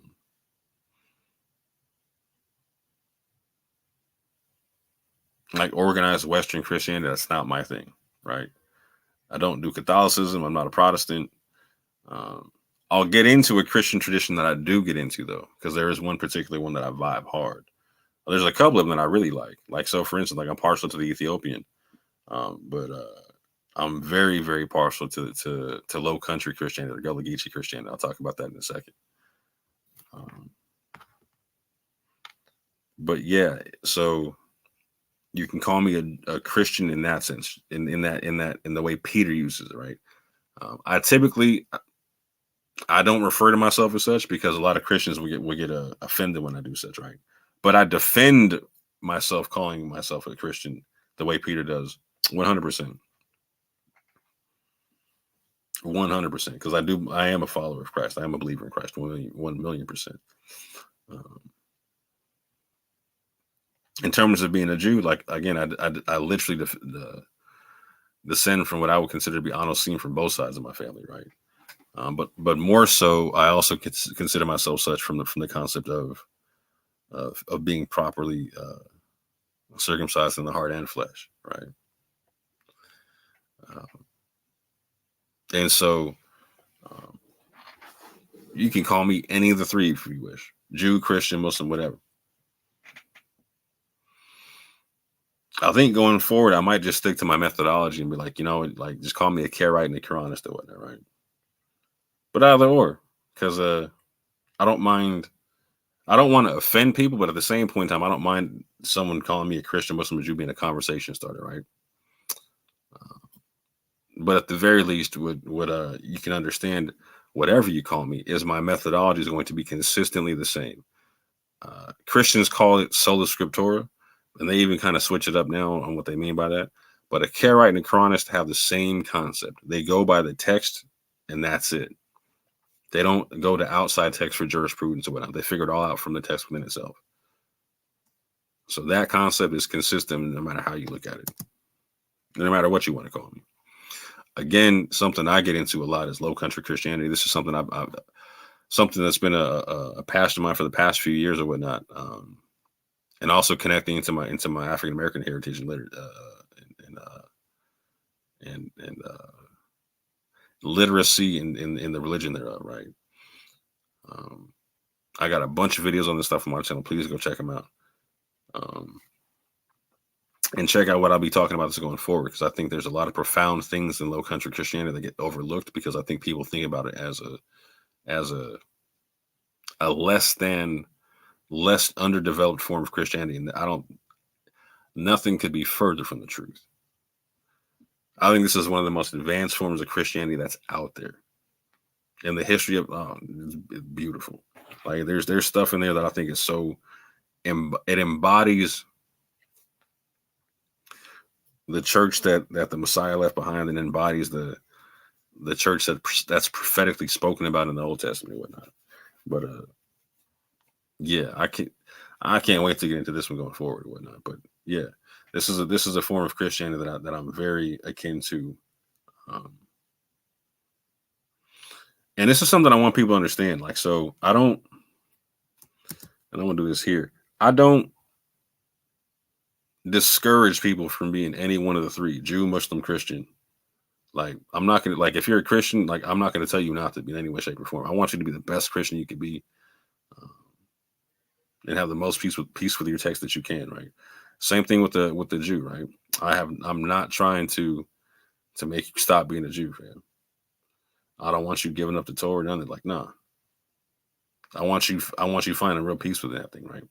Same thing with the Muslim fam. I'm not trying to make you give up the Quran, fam. I'm trying to help you with that thing as much as possible and help you find some peace with that thing, right? And also see how the three go together.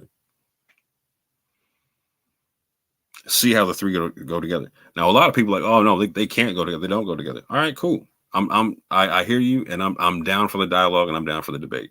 I'm someone who believes they go together, and when they go together, they make each other make more sense. That they make sense on their own and they make more sense together. And I think there's an aspect of this that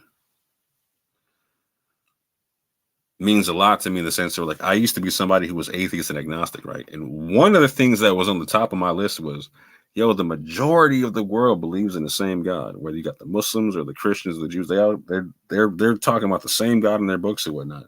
Their religions are super similar and they can't get along for nothing. If only they would just get along, they could fix the world on what they agree on what their religion tells them to do. That was such a big, like the disunity between the three traditions was a big thing for me as an atheist agnostic, right? And I've heard that spoken of a lot. And I don't think a lot of Christians or Muslims or Jews really understand the depth of that. I don't think they really understand the depths of that. Hold up. I'm gonna make sure I'm not losing nobody in the chat. So I want to be clear about something. I'm not here to take nobody's faith away from them, right? I'm here to do my best to strengthen the Abrahamic arguments, have them work together as best as possible,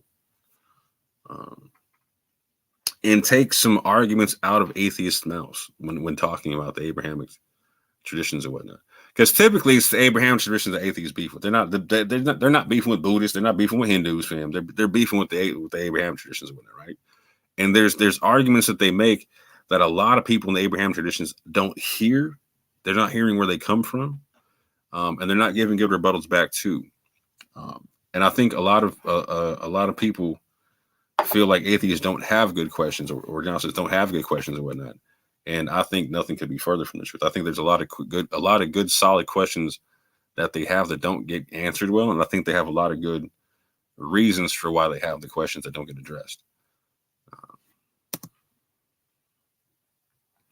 So to that effect, that's one of the reasons why I'm stuck on putting forth scientific models that prove what's in the text and prove the concepts of God from the text.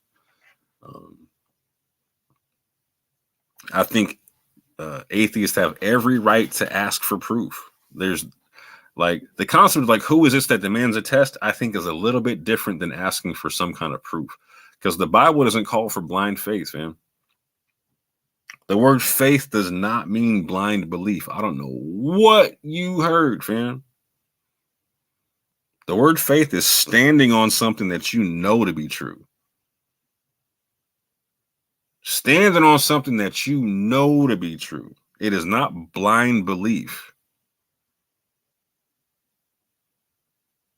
People tell you all that, no, faith is an evidence in things unseen. No, fam, that's some modern nonsense. That's not what the scrolls say. That's not what the scrolls say. So check this out. Abraham's doing this thing. Oh, Abraham had faith in God. Cool. Like, go watch his interaction with God. He knew he was dealing with God, fam. He knew what it was, fam. He's like, cool, got you. Straight. So just understand, like, so, and this is what I think. This is why I think it's powerful, or why I think that my position on naturalism is unique to this thing, because I'm not the same as most apologists and whatnot, right? Most Christian apologists aren't naturalists, and then they kind of go against naturalism in a lot of sense, right? There's forms of naturalism I do go against, and there's forms I can rock with, right? However, in such, I'm somebody who I don't talk about God in a supernatural way. Like, I talk about the same stuff y'all talk about, right? It's just not supernatural to me. And I'll have that scientific conversation. And so in having that scientific conversation, fam, I've had a lot of atheists back down. Like, I promise you, like, it's really in 30 seconds. It's not hard to get an atheist to admit that God exists. They just don't. They look at the world. How to say this? We try to get them to admit uh, uh, uh, the most complex concepts of God exist right off rip. And within 30 seconds, I can give them the most basic concepts of God that they can't deny. And I've seen it happen time and time again, fam. And then go to the books and point out the same stuff. And to me, again, that was the blessing of being exposed to the quantum physics and being brought back to God that way. Was like, again, God got proven, like God made sense to me scientifically, and I came back to it. It wasn't on a whim. Oh, I feel it. So I was like, no, the X's and O's make sense. Okay, let's get it. Let's go. The math makes sense. The numbers make sense. The letters make. Like, let's get it. The formula makes. Let's go.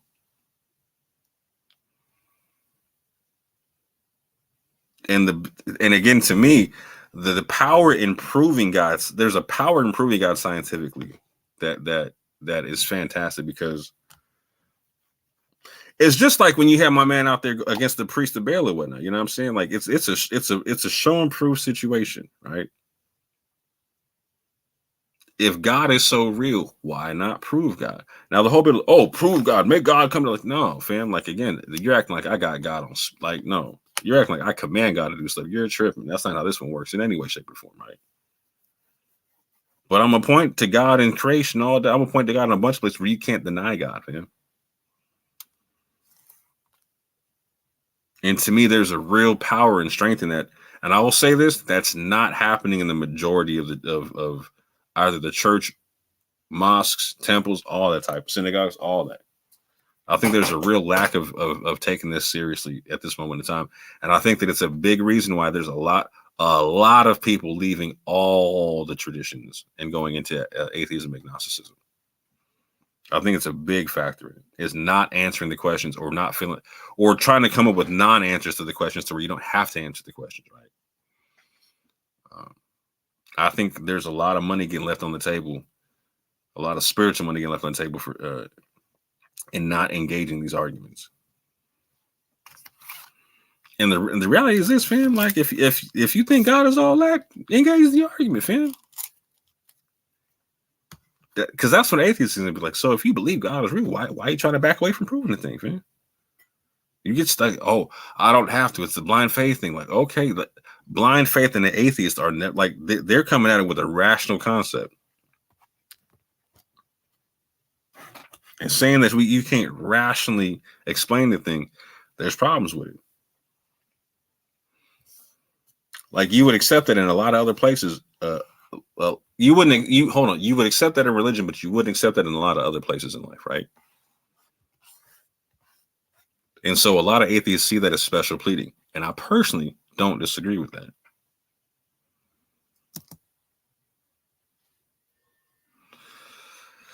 Again, my goals are to help Muslims gain respect for the death and resurrection of Jesus in the Bible, help Christians gain respect for Ishmael in prophecy, and understand the Quranic narrative, because the Quranic narrative is a lot different than what Muslims say it is. Muslims describe the Quran based upon the narrative of the Hadith and not what the Quran is saying in and of itself.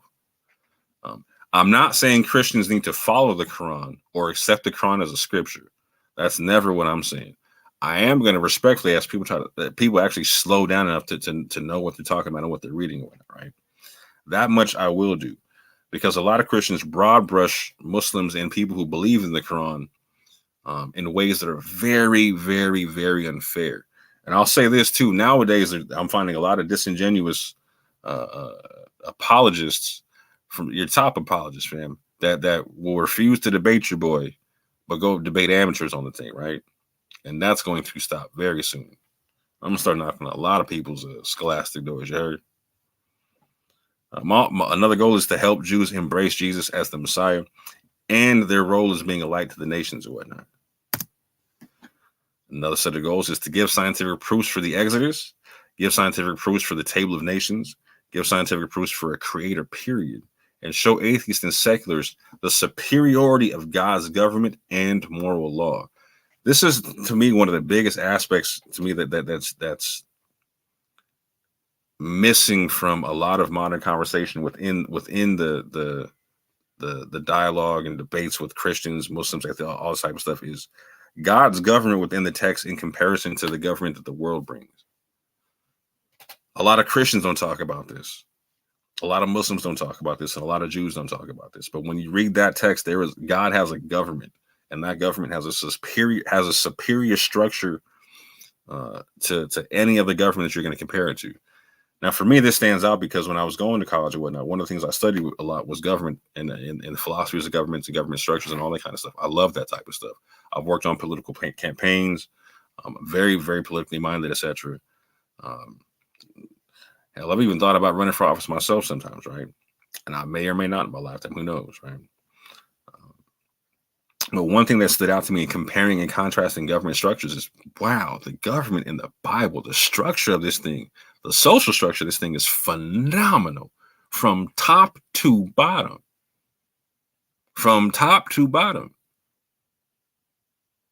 And definitely when you add the Melchizedek concept on it, you can't touch it, fam. It's on point. But I don't hear a lot of people talking about it, right? And I don't hear a lot of people talking about this concept because they're too busy beefing on the other things they disagree on concerning Christianity, Islam, all this other type of stuff, right?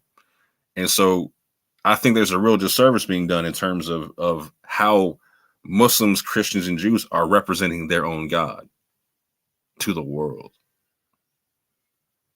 I think there's a big disservice being done with that, right? Because whether you have the Bible, the same structure is there. Whether you have the Quran, the same structure is there. And for anybody who wants to say, no, it's not, hey, let's go. Let's get it in. Fam. Give me a time and place and we will work it out, fam. I promise you. I promise you. But one of the biggest issues I have is the fact that I can't knock atheists for not being able to see what people of the Abrahamic traditions don't produce. Like, it makes no sense. Like, when I promise you, fam, like, just put yourself in their shoes for 2 seconds. If you're an atheist, when I was an atheist, I was like, yo, fam. When I was atheist agnostic, I was like, yo, how do y'all not work together? Y'all got the same God. Well, we don't have the same God. No, that's not what your text say, fam. That's not what your text say. And like, that's not how the world understands it even, right? They say y'all having the same God fighting over the same piece of land or whatnot. It makes no sense to them, right? In fact, like they believe your religion makes you more irrational in that situation because you have the same God and you're not working with each other. And I have to agree that does seem irrational. What would make most sense is working together to prove out the thing. Does that mean everybody, like, again, that doesn't mean that Christians got to become a Muslim or again, accept the Quran as a scripture or whatnot. That's not what I'm never going to tell somebody to accept another book they don't want to. That's not how I get down. That's not how I get down. The most you'll get from me is you'll hear me explain why I do accept a book or why I do accept what I do accept from a book, right?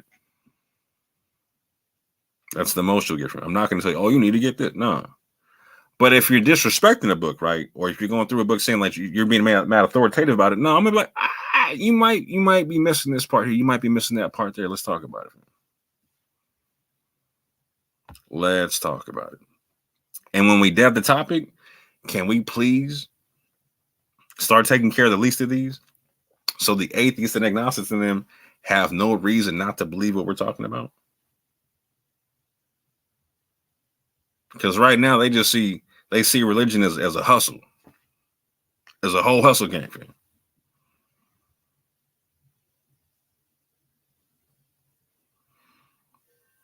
Oh,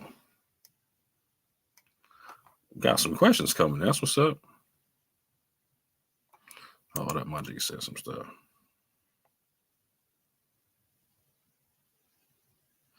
I'm just about to get into this, Majik.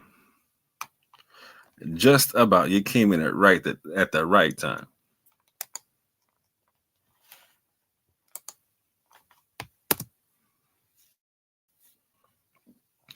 The most common question I get is this: How do you make the Bible and Quran fit together? How do I make them both fit together? First and foremost, and I don't even have a slide for this, I'm going to freestyle this part. First and foremost, how I make them go together, or how they make sense to me, because I don't even make them go together. Like, again, for me, it was the text forced them to go together, right? But that's how it is for me, right? There's questions I had that could not be answered any other way. Some of the foundations for those questions were the fact that Ishmael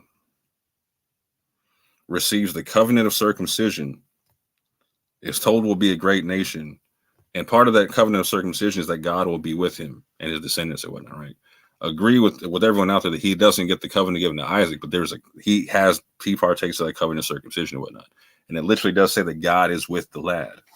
You can go on a few chapters and you can see where God is with Ishmael. There is never a portion of the Bible where it says God departs from Ishmael. Never a portion that says he departs from Ishmael, right? And people are like, well, what does this got to do with anything? Just hold on. I promise this is gonna come full circle. So there's parts in the Bible to where Ishmael, his children, like there's two of his seed that are possibly spoken of prophetically, right? Kedar and Nebaioth. These are his first two sons. He's got 12 sons. 10 of them aren't mentioned as such, but 2 of them have a very favorable understanding. 2 of them are mentioned in the messianic prophecies in Isaiah 42 and Isaiah 60, that when the messianic figure comes through singing his new song or whatnot, right, or basically coming with the new covenant or whatnot, that there was going to be descendants of Kedar that sing the new song, and there's going to be descendants of Nebaioth that minister unto Israel with this concept, right? That's in a time yet to come within the prophetic concept, right? So that was some of the foundation for some of the questions I had, right? On top of that, there's this bit here to where you see Jethro in the Old Testament giving advice from God to Moses, and Moses makes it part of the national law of Israel.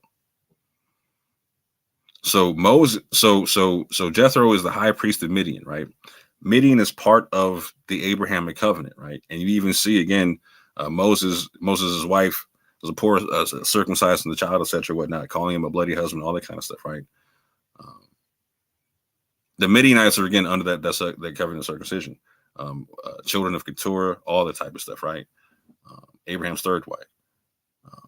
So first and foremost, I want people to understand how I use the Quran.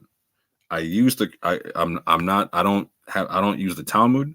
I don't use the Mishnah. I don't use the Kabbalah or whatnot. I don't trip on people that do. That's not my tradition. It's not what I get down on. I have no issue studying those things, but they're not things that I use for jurisprudence or whatnot. I'll say it like that. So for me, the Quran is my Mishnah, right? And it's something that is prescribed. It's a prescribable Mishnah that I can find, as far as I'm concerned, to be the text of the Bible or whatnot, right? And so it's self-described as a book of remembrance and a witness to the previous scriptures or whatnot, right? It's not meant to overtake anything. And it calls itself a guardian of the previous scriptures, or a protector, or a hedge around the previous scriptures or whatnot, right? It tells people that are Jews, and I'll show it here in a second. It tells people that are Jews that they're supposed to use the Torah as their book of jurisprudence. It tells Christians that they're supposed to use the Injil as their book of jurisprudence. And it tells the people that the Quran was sent to that they're supposed to use that book for their book of jurisprudence, right? Not inconsistent at all with the text of the Bible. And so, let me do this right quick. Something I like to point out to people is most of what they don't like about Islam comes from the Hadith and not the Quran itself, right? And before I move on, just so people get it clear. So I'm saying that the Quran gives advice to the people of the previous scripture the same way that Jethro gives advice to Moses. No more, no less. No more, no less. And I personally don't think it should be seen by people of the previous scriptures anything more than that. and nothing less than that. Um, it's a book of advice, a book of remembrance, and a book of a second witness, so to speak, right, or a third witness, depending on how you look at it, right. Um, and what I found is so something that I ran into with reading the Quran. I had the Quran on my desk on my shelf for 10 years collecting dust before I ever cracked it. I was given the Quran by a wonderful Sri Lankan Muslim brother that my mom worked with named Muhammad, who knew that I was studying world religions or whatnot. So I got this thing when I was 16. Uh, he gave me a Yusuf Ali translation of the Quran or whatnot that I still got beat up to hell, and I need to get a new one. Uh, but I left it on my desk on my shelf for 10 years because I thought I knew what was going to be in it from what I heard from media and just from the public understanding of what people say about Islam and whatnot, right? I thought I was going to find all kind of like child molestation, all kind of nonsense in there, right? And so I left it on my shelf for 10 years and whatnot. It wasn't until I cracked the Circle 7 Quran that there were certain things that I could not disprove within the Circle 7 Quran. That once I couldn't, I was like, well, this thing is saying that the Quran is on point. So let me go check this one out, right? And so I read the Quran after 10 years of having it and never cracking it, and my jaw hit the floor. Because when I read something, I need y'all to understand something. I give it every benefit of the doubt. Every benefit of the doubt. And I will go study something for months giving it the benefit of the doubt. I will not assume I know what it means, right? And if I do, I still go double check, right? My jaw hit the floor.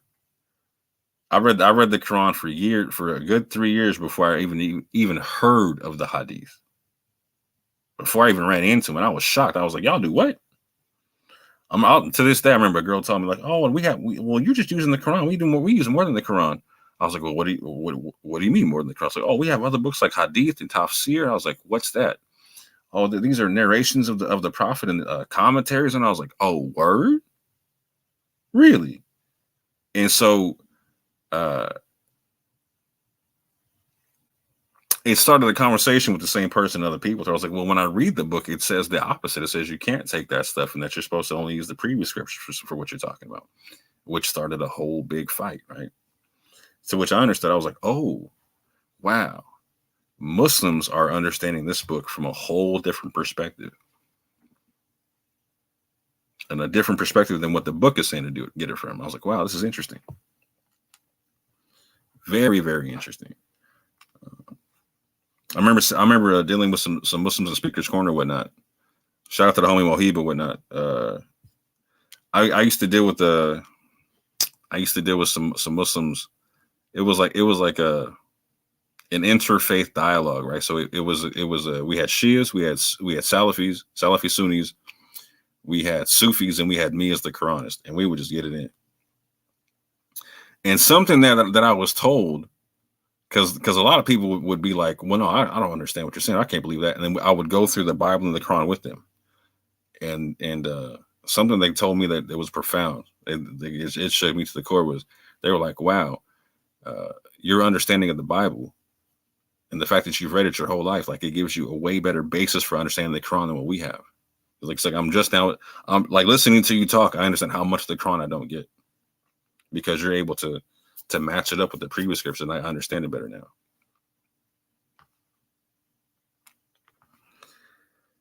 So I'll just say this again. Most of what people don't like about Islam comes from the Hadith and not the Quran. I'm going to say that part right there. The Quran does not authorize any Hadith other than the verses of God, other than the scriptures of God. So the only Hadith that I'm allowed to use in conjunction with the Quran are the previous scriptures via the Quran. Via the Quran. Surah 45 ayah 6.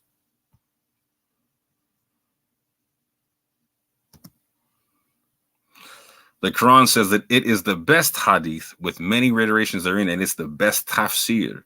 So a lot of Muslims are like, well, no, you need the hadith. Well, no, the Quran says it's the best hadith with many reiterations and many repetitions therein, right?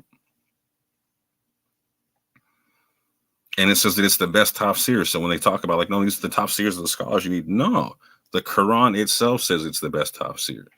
Forget what your scholars are talking about, right? And the Quran itself tells me if I don't know something or don't understand something, to go to the previous scripture. It says it very clearly 3 times. The Quran says to go to the previous scripture if you are in doubt or don't know. Surah 1094, Surah 1643, Surah 21:7. And any Muslim who goes to a book of tafsir or a book of hadith according to the Quran is going against the Quran in terms of the instructions thereof. It says you're supposed to go to the previous scriptures instead. You got questions, you go to the previous scriptures instead. And it makes no claim of them being corrupt. The Quran confirms the previous scripture. It does not reject them. Go to Surah 5, ayat 41 through 48, and you'll see exactly what I'm talking about. It specifies that the Jews have the Torah for their jurisprudence, that they're supposed to use that to judge with and nothing else. It says that the Christians have the Injil, and this is all with them. And that the people of Muhammad were given the Quran and whatnot, right? And this is the kicker, fam. This is the Sharia law of the Quran. This is where you get Sharia from, is this part of the Quran, right? Well, you know what? Hold on. Let me get one more slide to it. But it says that Sharia is Christians following the Injil, Jews following the Torah, Muslims following the Quran, and them all racing towards righteousness together. I'm going to reiterate that when the slide comes up. The Quran prophesies the use of baseless hadith that will lead people away from the path of God. Surah 31, ayat 6. One more time. The Quran prophesies the use of baseless hadith that will lead people away from the path of God. Surah 31, ayat 6. So not only am I only authorized to use the previous scripture as the hadith, as hadith in the Quran also stipulates there will be people who don't use the previous scriptures, but use baseless hadith, and that they will lead people away from the path of Allah. It even says for an amusement. The methodology of the Quran is to look for the reiterations within the Quran and to refer to the previous scriptures when needed.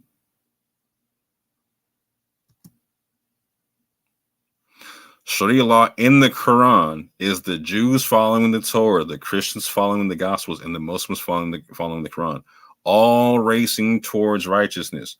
It's not this concept of spreading Islam by the sword. It's not this concept of making anybody your dhimmi. None of that stuff. In fact, it literally says in these verses, if God had willed, he could have made everybody one nation. But he didn't, so that they could take what he gave them and they could race towards righteousness together. Race towards righteousness, fam. That's Sharia law. Everybody following their own books and racing towards the righteousness those books teach them to do. And I will debate any Muslim on it. That's literally what it says in the Arabic of these verses I'm showing you. Literally what it says.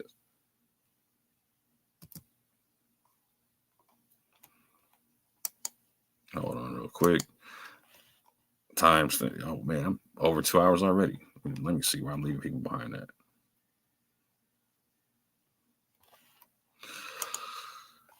Quranic Christology. What does the Quran say about Jesus? Right.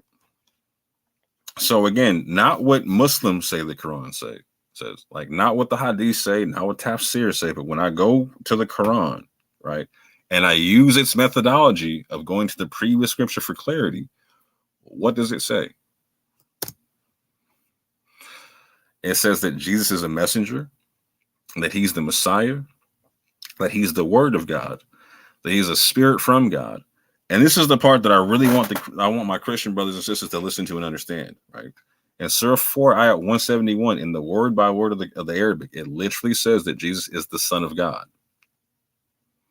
In your English translation, it says the exact opposite. In the Arabic word by word, it says he's the Son of God. No, it can't say that, because it says in other places that Allah doesn't have a son. It can't say that there. Oh, and this is what I'm talking about understanding the narrative of the Quran. The Quran talks about all over the place about God not taking a son. In again, the way it's described, like the understanding would be like him physically siring the child or whatnot, right? And there's no Christian in the world that I know of that believes that God physically sired Jesus or whatnot, right? They believe it was a spiritual concept, right? A spiritual birth or whatnot, right? And so there's explanations for this given in the Quran that a lot of people don't look at, because, and I'm not mad at Christians for not knowing this stuff, because Muslims aren't pointing this stuff out to them when they have the conversation. They say, "Oh no, God can't have any sense." That's not what the Quran says. And when you know Arabic, like, so there's a lot of languages that make points by asking questions. Like Chinese and Arabic are like two of the greatest languages in the game for doing this stuff, right? Like Mandarin, Cantonese, in Arabic, they make points by asking questions, right? And so there's a lot of questions. It took me a minute to understand that. I took Chinese in college as well and whatnot, right? And so when I was studying the Arabic, I was like, oh, you do the same thing. Once I got the fact that they ask questions to make points, I was like, oh, this is a whole other book, fam. Got it. But something that I understood, something that a Jewish brother showed me. Shout out to Joe from Red Judaism and whatnot. He was the first person that showed me this concept of the word by word, saying that Jesus is the Son of God in Force 171. Glory be to God that he should have a son, is what it says, word by word. And so I didn't just take it on face value that someone told me that. I went and double checked the thing, right? And I was like, okay, let me go see every other time it talks about this concept. Again, Quran is Karaite concept. Let me go bring up every other verse where this concept is mentioned. And can I understand a coherent methodology in this, or a coherent theology in this? Like what is this concept of the Son of God in the Quran, if anything, right? And so you can see all the listed verses here. You get these concepts or whatnot. Allah did not beget a son, and this is a physical thing here, right? It says Allah did not. We're talking about a physically begotten son, right? Not a spiritually begotten, a physically begotten son. To claim he did so is atrocious, and I don't think any Christian would agree with the concept of God physically having a son being atrocious. Allah would need a consort for that. This is the concept. And again, so you can understand that it means to physically sire a child. He would need a consort for such, right? None can be but a servant. This is what it says in comparison about being sons and whatnot, right? None can be but a servant. It says if God were to have a son, he would have chosen one from creation. And this was interesting. It even says if he were to take a son, he would have chosen one from creation. Not the concept of siring one with the consort or a female. He would have chosen one from creation. And then this is one of those situations to where like the question started making sense, right? Because the statement is if he would have taken the son, he would have chosen from creation. Okay, got you. 5:18 breaks down the concept of, well, how do you call yourself a son of God and yet you're being punished for your sins? That was the one that set a lot of things off. I was like, oh, you're asking one of them questions, like one of the statement questions. So if you reverse the concept, because this is what the statement questions do, you reverse the concept, right? Is so a son of God does not get punished for their sins. They're not in a state of being sinful and in punishment. That's what I'm saying. Like, so not that they commit sins and don't get punished for them, but a son of God is not in a state of sin and not in a state of punishment for those sins. And then what sealed the deal for me is reading 4:171 and then 4:172 right together back to back. And in the word by word, fam, again, subhanallah, glory be to God that he should have a son. Jesus is the Son of God. And it says in 172 that Jesus is a servant of God without disdain, that he has no issue identifying as that servant or whatnot, right? And so the concept of the Son of God in the Quran is a servant of God, right? A servant of God that is not in a state of sin or in a state of punishment for that sin. A servant of God chosen from creation that is not in a state of sin or being punished for that sin.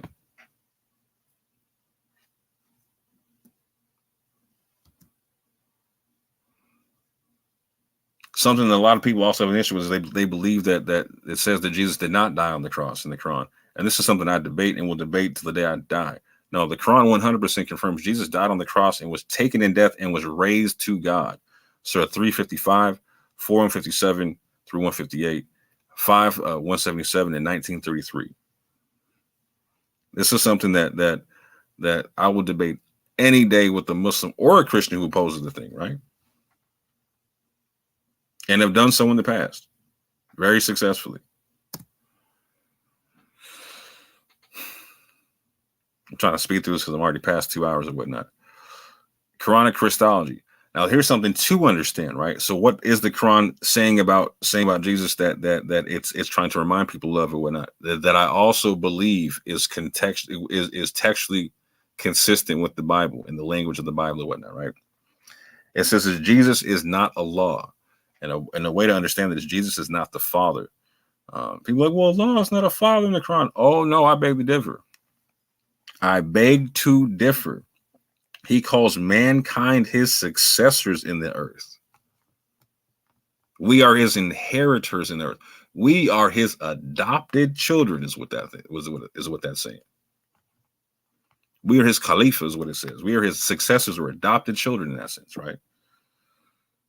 So no, Allah definitely has a father concept in the Quran. It's just not a literal father concept. It's the concept of like adopted children, servants, etc., etc., etc., etc. Right? It's not a literal father concept, and that's what they're saying in the Quran is atrocious. So Jesus is not Allah, is not the top God. Not that it denies deity. The Quran does not deny all forms of deity. It's actually interesting how it talks about deity, etc. Whatnot. It doesn't make the claim that Jesus has no form of deity. It makes the claim that his deity is not on the same any deity so the only argument you could get from the Quran is that any deity that Jesus would have would not be on the same level of God level as the God or Elyon El or the Father, right? It says that Jesus is not equal with Allah, not equal with the Father. A lot of people are like, oh no, it says Jesus is equal with God in the Bible. We'll talk about that in a quick second because there's arguments to be made for that. Because he's either the same in the Bible or he's similar. This is one of the biggest beefs in the entirety of Christianity was over this one concept. Is he the same or is he similar? I'm of the position that Jesus is similar via the text of the Bible. The concept of him being the same is something that came outside of the text, right? But via the text, I do believe 100% that he's similar and not the same as the Father. And the Quran makes the same claim that Jesus is not equal with the law. It gives the example that like if God wanted to destroy the whole world in the mother of Jesus, that Jesus would not be able to stop him from doing so. It gives that example that Jesus is powerless against the Father, powerless against the law. And it makes the point clearly that Jesus acts with the permission of God, that he's subservient to the Father in that sense, right? But to be clear, it does not deny all forms of deity, but it does claim Jesus is subordinate. Now, why is this important to understand that it doesn't deny all forms of deity? So there's a couple of terms it uses to describe some things in the Quran I don't think a lot of non-Muslims or even Muslims aren't really that familiar with, right? There's one word Elahini and there's another word Allahumma. So if you hear the Shema, right, in Hebrew, Shema Yisrael, some will say Adon, but I'll say Yahweh Eloheinu, Yahweh Echad, right? That word Eloheinu, right? The Arabic term, the equivalent would be Elahini, or Elahini, one of the two, Allah or Elahini, one of the two, right? Very similar, right? But it's this concept of a form of God, right? Let's say it like that, right? Some people can see it as plural, etc. But there's argument over the whole concept, right?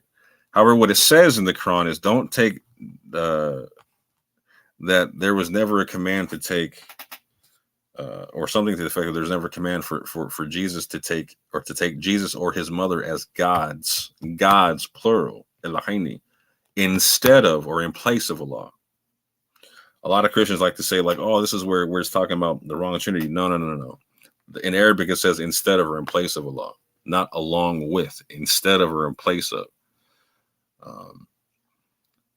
But it doesn't say that he's not Elohim. It says that he's not Elohim instead of God, right? He's not a God instead of God or in place of God. That's also important to understand because it's the other word, Allahumma. So you hear a lot of apologists like Vocab and others explain that Elohim has a plural and a singular concept. It can be used as both. This word Elohim. And so, for instance, a lot of Christians will talk about, like in Genesis 1, you'll see Elohim used in a plural concept, right? Or represents the plural concept of God, right? Of which I don't disagree. And in the Quran, you get a quotation thereof, right? So it says the same thing in I want to say Surah 39 at 46, that I might be wrong off that. I'm getting off the top of my head. But Allahumma is mentioned 5 times in the Quran. This is one of the 5 times. It says that Allahumma created the heavens and the earth. Allahumma created heavens and the earth. So it's the same concept, right? You get this plural form of like Allahumma Elohim, creating the plural form of God creating the heavens and the earth, right? So I'm saying that you can still have Jesus be Elohim and Allahumma. He just can't be instead of God or above God the way the Quran's talking about it. So there is forms of deity that can still apply to Jesus, but it's not the top form of deity. It's not the God. It's not Allah. It's not the Father. That's how the Quran's breaking it down, right? And I don't disagree with that in any way, shape, or form. I believe the text of the Bible breaks that down the same way. Now, a lot of people are going to be, oh, no, it don't say that. Cool, let's slow it down. Let's pump the brakes. Let's pump the brakes. Let's pump the brakes. I'm not trying to convert nobody here. I'm trying to let y'all know what I believe and whatnot. So if there's beef on what I'm talking about, write it down, leave me a comment, email me, theorthodoxmoor@gmail.com, and I promise you we will get all that stuff addressed. Because I'm not giving the long form here where I'm going through all the scriptures that I can line up for stuff. I'm giving the basic outline of what I believe so people can basically somewhat know, right? Something that's very important also to understand about Quranic Christology is the Quran does not support the concept of vicarious atonement. Surah 6, ayah 164, Surah 53, ayah 38, Surah and 39 and whatnot. And this is one of the situations where people are like, well, how do you reconcile this with the Bible and whatnot? Well, I'm somebody who also believes and have no issue teaching that the Bible does not teach vicarious atonement either. Oh, but that's not what it says about blood and remission of sins or whatnot.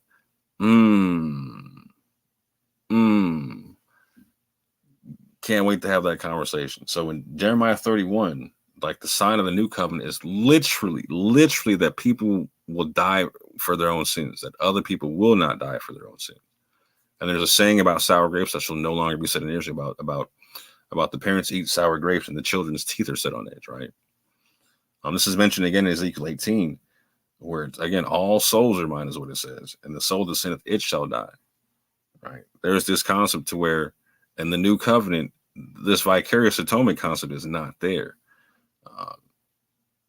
And you can also see this in the Old Testament. You see David talking about this. David says it was the sacrifices of animals, etc., that you didn't want. The sacrifices of God are a broken heart and a contrite spirit. So does it say things about blood in the text? Yes, 100%. What does it say in full context? In full context, I would argue it does not make the argument for vicarious atonement. And I will definitely lay that out for people. And for anybody who disagrees on the concept, it ain't got to be a beef. I would love the dialogue. I welcome the dialogue and or debate. Dialogue and or debate.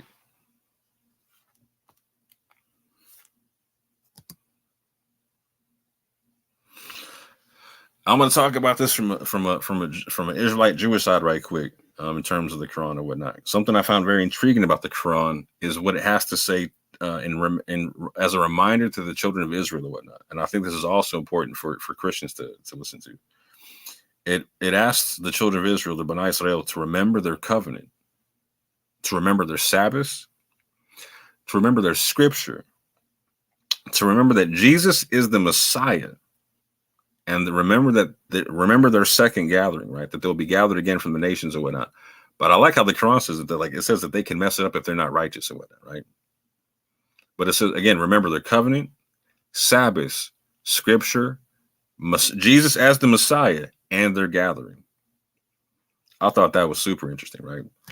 When I was getting into my understanding of my family connection with Judaism and studying the Quran and whatnot, amongst other things, there was a couple of things I needed to see. One of them was like, okay, it's like, if this is legit, I need to see the name of God, YHWH, in the Quran. Need to see it. If it ain't there, I'm throwing this thing in the garbage can. It's a waste of time. And I kept looking. And again, when I look for something, when I ask a question, I'm trying to give every way out for the thing, fam. I looked for months and whatnot. Like I'm not trying to shortchange myself on something. Like I want to give myself. I want to know I gave something every chance for it to prove itself right or wrong, right? And so in doing so, I was shocked when I saw the name. I saw it in two different ways. There's the name El Hayu, which means the ever living, which literally goes back to the basis of Yud Hey Waw Hey, of Haya or Echye, right? Of I am or whatnot, right? It's the same. They're cognate words in Arabic and Hebrew. When I saw that, I was like, oh, that's serious. And that in and of itself was enough for me, right? But then I kept looking at the thing, and I was like, wait a minute, whoa. Because it's not said the same way every time. There's a couple of times I saw it, and I'll show you here, to where it said, Huwa El Hayu, he the ever living. And I looked at it, and it hit me. Like, I was like, wait a minute. What I'm seeing something here. What am I seeing? And I saw Yud Hey Waw Hey backwards. And I was like, wow, that's what that is. Huwa El Hayu is Yud Hey Waw Hey backwards when you take out the Al, obviously, right? So El Hayu in and of itself has the connection to the base of Yud Hey Waw Hey or Jehovah, right? With the Haya and the Echye, right? And like the I am concept, right? It's basically it's like the I am concept, right? That's what you're saying, right? It's I am, right? Roughly, right? But it has the same meaning, right? Like Yahweh or Yud Hey Waw Hey is the self-existing or the existing one. Same concept. So I saw that, I was like, wow, I can't knock that, fam. Me can't knock that. Now there's a lot more stuff like this that I found that I'll be going into in many subsequent videos. It'd be like a 10-hour video if I stayed here doing this stuff like that. But yeah, this was one of the names. I hear a lot of people say, "Oh no, it's not even the same God. It's got a different name." All this type of stuff. Nah. And in Psalms, you can literally, I believe it's Psalms 18 or one of the two. Hold on. You know what? Yeah, I think it's Psalms 18. Let me double check right quick.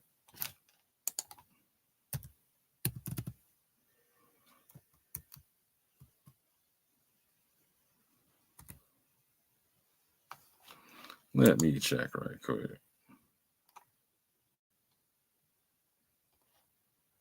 Yeah, Psalm 18:31. It says, "For who is God, Eloach, H433, save the Lord, Yahweh, H3068." So it equates Eloach and Yahweh in Psalms, and Eloach in Hebrew again is cognate to Allah. You can look in a concordance, you can look whatever, but Eloach and Allah are cognate words. It means the God, and so it literally says, "Who is Eloach or who is Allah, save Yahweh." So in the Psalms, it equates the two phrases. The title and the name is the same character, and in the Quran, the same is also done. Now, what's interesting is in the Quran, I also found the name multiple times referenced in the Triune Shahada. I'll say that one more time: a Triune Shahada. It says, "La ilaha illallah." Hold on, which one is it? No, La ilaha illa huwa el hayyu el qayyum. There we go. So there is no God, La ilaha Ilah, or I'm saying it all wrong. Excuse me. It starts off saying Allah, God, the God. There is no God. La ilaha illa huwa el hayyu, the ever living, el qayyum, the sustainer. That triune shahada is said a couple of times in the Quran. But on top of that, I found the shahada to huwa el hayyu alone in the Quran by itself. By itself. La ilaha illa huwa el hayyu, by itself in the Quran. So Surah 2, Ayah 255, Surah 3, Ayah 2, and 4065, you get examples of what I'm talking about here. I've literally asked Muslims if this stuff's in the Quran. I'm like, no, it's not there. No, it's not. I'll ask them, can I say a shahada to huwa hayyu instead of Allah? Oh no, you can't. Look, why is it in the Quran? Why is it in the Quran? But no, I'm here to tell you there is a triune shahada within the Quran.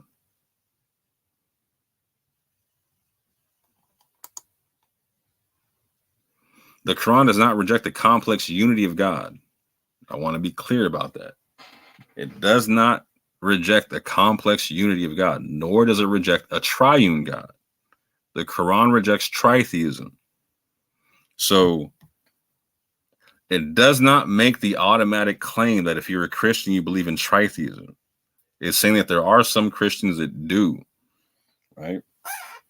So, and I want to make this clear, it does not reject the concept of a triune Allah and literally has shahadas to of Allah and two of his attributes in the Quran.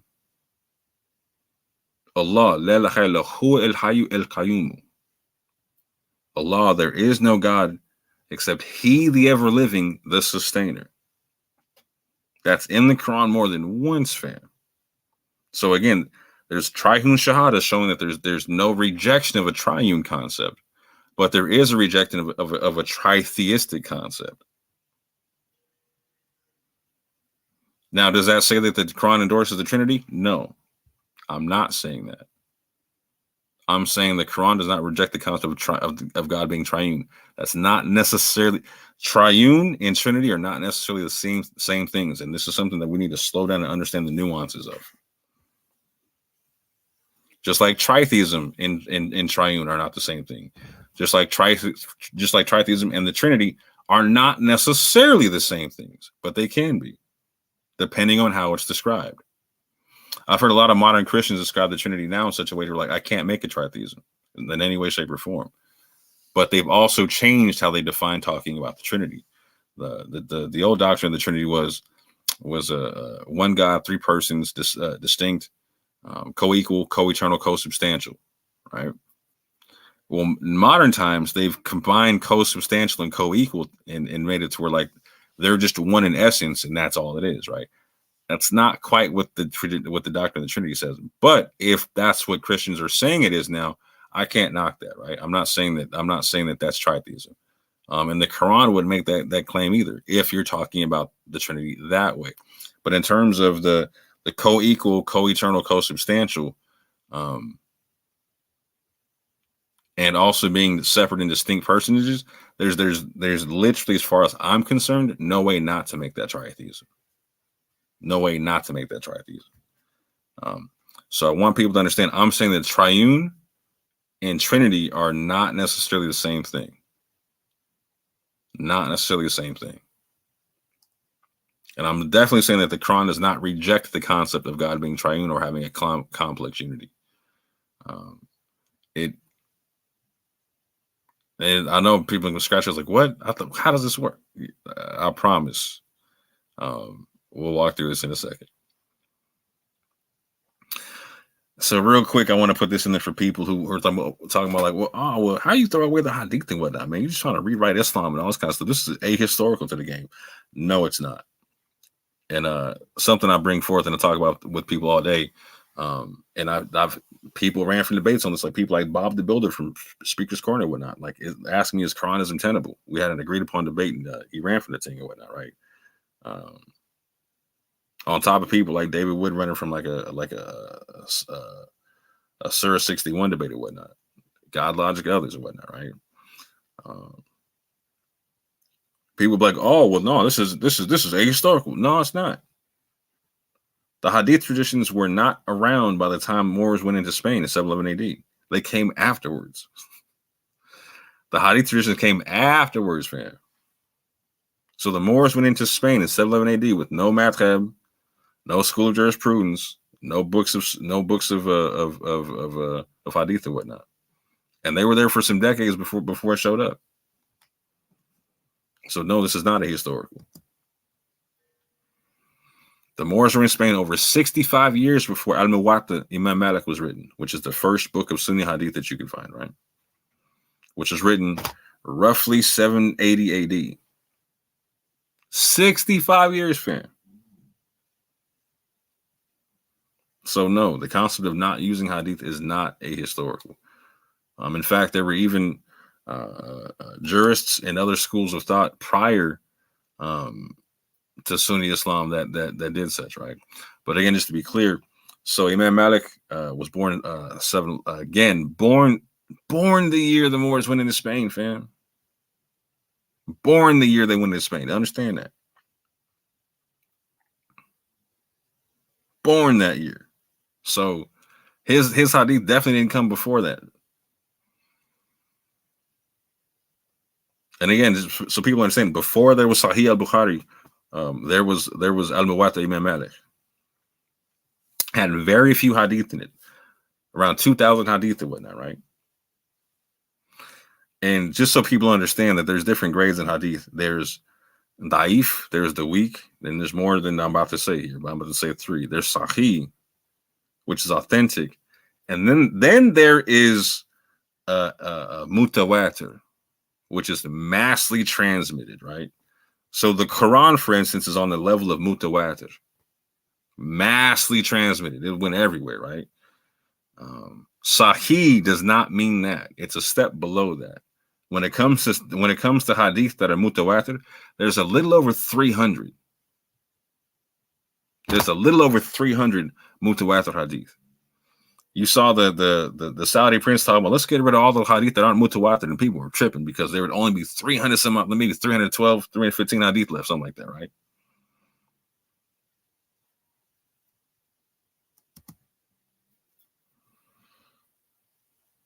Bukhari, right? Muhammad al-Bukhari, right? He came 810, right? He came a century after Imam Malik. This is what people know about his hadith and whatnot, right? And his student who wrote his follow-up to Sahih Muslim and whatnot, right? So again, these come a couple of centuries and a half after the Prophet lived and whatnot, right?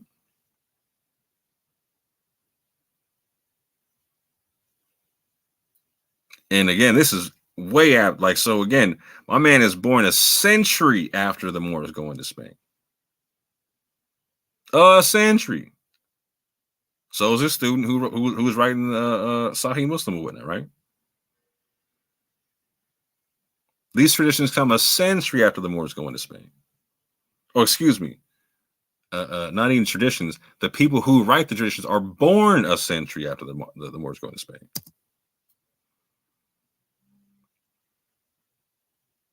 Now, same thing with the Shia hadith, right? So they have multiple hadith books and whatnot, but their main one is Al-Kafi, right? Huge, 16,000 hadith, right? We got like 15,000 between Sahih Muslim and Sahih Bukhari and whatnot, and we have 16,000 with Al-Kafi, right? Now, this one is written a couple of hundred years. Excuse me. Yeah, roughly a couple hundred years after they go into Spain and whatnot, right? So this is what I mean about the hadith tradition and whatnot, fam. It's a lot of people are like, oh, you're doing something new by rejecting this thing. No. They came afterwards, fam. There were people practicing Islam without these hadiths for a long time. So there's 4 main Shia hadith books that have 44,000 hadith. There's 6 main Sunni hadith books that have like roughly 34,000 hadith, right? I don't use either set. And for ones that say you're supposed to use the hadith, well, which ones do I use? Right? Like people like David Wood be like, well, Islam's most trusted sources, but only talks about the Sunni hadith and will never. He will go debate Shias talking about Sunni hadith and whatnot. He'll debate Quranists talking about Sunni hadith and whatnot, right? Which one do I take? I would suggest if you're going to take them, you take them all. That's just me. I'm going to stick with what the Quran says in terms of accepting the previous scriptures as the hadith and not taking basis of hadith that lead those away from the path of Allah. Just me. Again, I'm going to go through a small history lesson. This is Imam Jafar al-Sadiq. He was born 702 and died 765 CE, right? So he wasn't even a teenager when the Moors went into Spain. Imam Jafar al-Sadiq is a Shia in the Shia, the lineage of Shia Imams and whatnot, and Shia Imam and whatnot. But he's also responsible for teaching the Sunni the Sunnis their school of thought or whatnot, right? Or teaching the people like well, let me show you like this instead of just talking. So he taught Abu Hanifa, and you see again Abu Hanifa, same time period, 699, 767, right? He was again not even a teenager when the Moors went into Spain and whatnot, but he learned from Imam Jafar al-Sadiq. Then comes Imam Malik, Imam Shafi'i, Imam Hanbal, right? So you see in 711, Imam Malik is born in the year that the Moors go in. Imam Shafi'i, again, he's born before the books of Hadith are codified, right? So when Imam Shafi'i is born, there is no al-Muwatta Imam Malik. There is no Hadith of Imam Malik. None of that yet, right? It's not till Imam Hanbal is born in 780 that Imam Malik's book of Hadith are even written. That's the first one.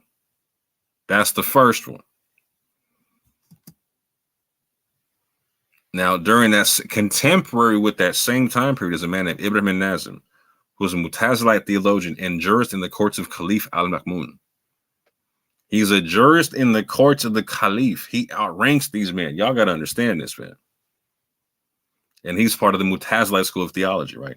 The Mutazilites are, you'll hear people talk about like Ashri, Maturidi, all that kind of stuff in terms of theology and whatnot. For ones who hear the stuff about Islam, the Mutazila are before those schools of thought. And they call them Mutazila heretics or whatnot. Why? One of the reasons is you have people like my man Ibrahim al-Nazim, not all of them, but people like him who were rejecting Hadith out of hand, saying that he only needs the Quran and his logic for jurisprudence.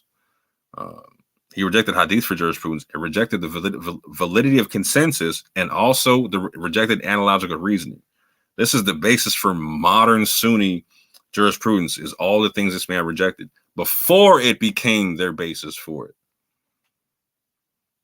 This man also, again, in rejecting the Quran and rejecting the Hadith and accepting the Quran and his logic for jurisprudence, he memorized the Quran, the Torah, the Zabur, and the Injil. And he even wrote stuff like poetry having to do with wine, etc. Right? What? He drank wine? Yes. Why is that? Because the interpretation of the Quran is a lot different when you take out the Hadith and you use the previous scriptures. It's a heck of a lot different, fam. But again, you can even find like the Nazamiya madhab amongst like the so-called 99 madhabs out there in terms of Islam and whatnot, right? But this man was contemporary with the previous man. Look again, born 775, died 845, right? Contemporary.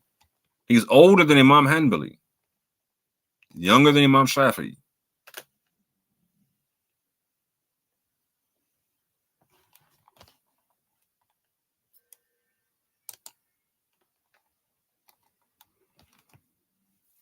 So there is historical precedence to this whole concept, right? Just to be clear. Now I get into the biblical concept. I accept the whole Bible from Genesis to Revelation. I make no claim of its corruption, any way, shape, or form. Anybody who claims to be a Muslim and does so is not reading the Quran in any way, shape, or form. But yeah, I make no claim. Now, are there scribal errors, etc.? 100%. Is there any corruption in terms of theology of the text? No. No, no, no, no, no. I am personally partial to the Ethiopian biblical tradition, as I stated before, right? However, I also work within the 66 as well. I don't claim that anyone else needs to use the Ethiopian biblical tradition. However, I would say this: it is a different. It puts a different perspective on understanding when you do read it, right? So I may come to certain conclusions with the Ethiopian biblical text that I may not come up with in terms of the 66. At the same point in time, I could also come up with the same conclusions with a little bit more work in the 66 potentially. There are differences in the text. For instance, and this is just a for instance, right? Abraham tithes as an ordinance in the Ethiopian biblical tradition, right? And he celebrates feast days, etc., or a feast day in particular, right? He celebrates the Feast of Ingathering or Tabernacles or the Feast of Booths, however you want to call it, right? And all this is before he gets circumcised. Before he gets circumcised, he gets given the tithing as an ordinance when he goes to rescue Lot, and he celebrates the feast day actually right before he gets circumcised. I don't use the Talmud, the Mishnah, or the Kabbalah. I use a Karaite methodology when reading the text.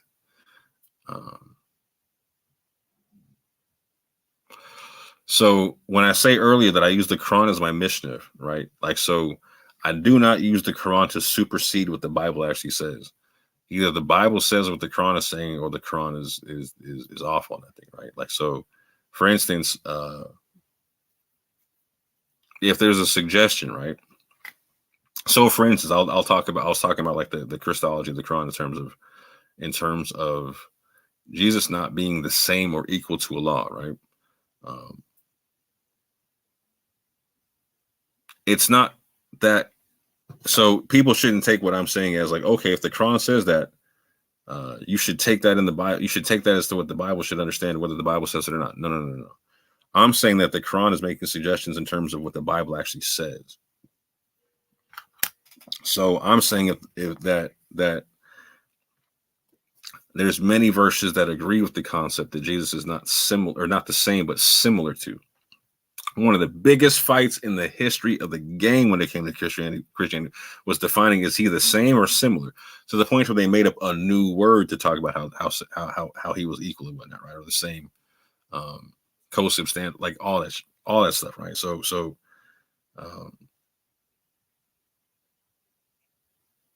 via a Karaite methodology of the text, I come up with the same understanding or same conclusion that the Quran is suggesting or whatnot, right? So that's what I mean when I say I use the Quran as my Mishnah. I don't like I said, I don't take it over the Bible, right? When there's suggestions being made, I see if they're in the Bible or not. That's the best way I can try to describe it in a short breath. I am neither a covenantalist nor am I a dispensationalist. I'm a blend of the two in some ways. Remnant theology is something that I espouse. This is a term that I coined, and a belief system that I came up with and whatnot.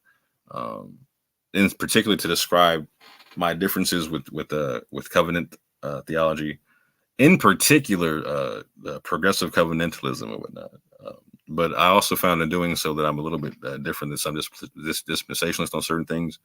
I'm going to flesh some of this stuff out here, not all of it, but I'm going to break down some of my beliefs on what I'm talking about in terms of remnant theology and whatnot. So something I deal with is the dispensation of Israel as a nation being a light to the Gentiles. A lot of people say that this never happens in the text, but this definitely happens in the text. Has it happened yet? No. But does it happen in the text? Yes. With the Gentiles being drawn to the light of Israel's rising.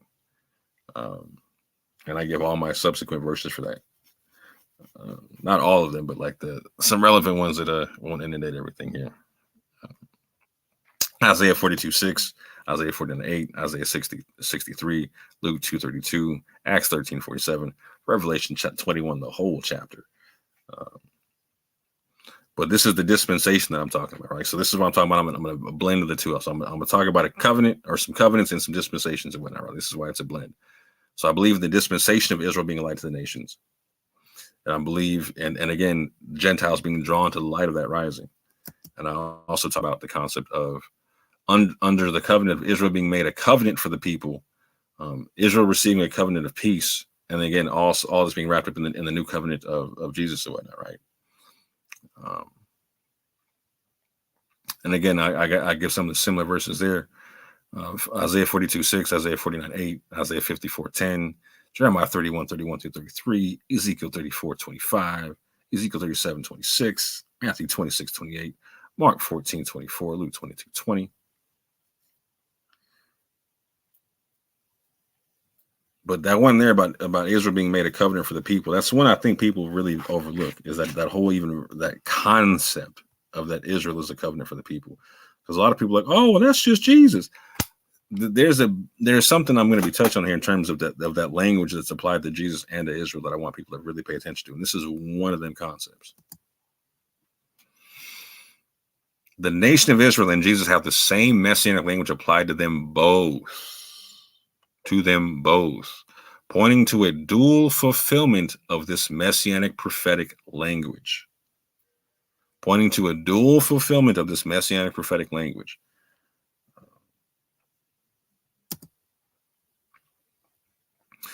Both are sons of God, like firstborn sons of God at that, right? Both are God's servant. Both are raised on the third day. Yes, that language is said about the nation of Israel as well. Both are covenants to mankind, or covenants to man, or covenants of the people. Both are lights to the Gentile. Both have second comings. And I focus on the Old Testament stuff here, not the New Testament, just so people can see where Israel has the same language used on them that is applied to Jesus as well, right? Exodus 4:22, Isaiah 11:11, Isaiah 42:6, Isaiah 44:1 and 21, Isaiah 49:8, and Hosea 6:2. You'll see a lot of repeats of Isaiah 40, a lot of Isaiah repeats in this. The awakening of Israel, this is extremely important, is about Israel as a nation coming to the Messiah, not the awakening, which is about skin doctrine and unbiblical ethno-nationalism. One more time, the awakening of Israel is about Israel as a nation coming to the Messiah. The awakening, and shout out to Blacktastic for coining that phrase, the awakening is about skin doctrine and unbiblical ethno-nationalism. Make that 1,000,000% clear. And this is why, definitely, this is one of the reasons why I'm trying to differentiate myself from any of the Hebrew Israelite groups out there, because we disagree on this concept right here like you wouldn't believe it. To believe otherwise is straight repugnant to me. The awakening concept, the skin doctrine concept is scholastically and morally repugnant as far as I'm concerned.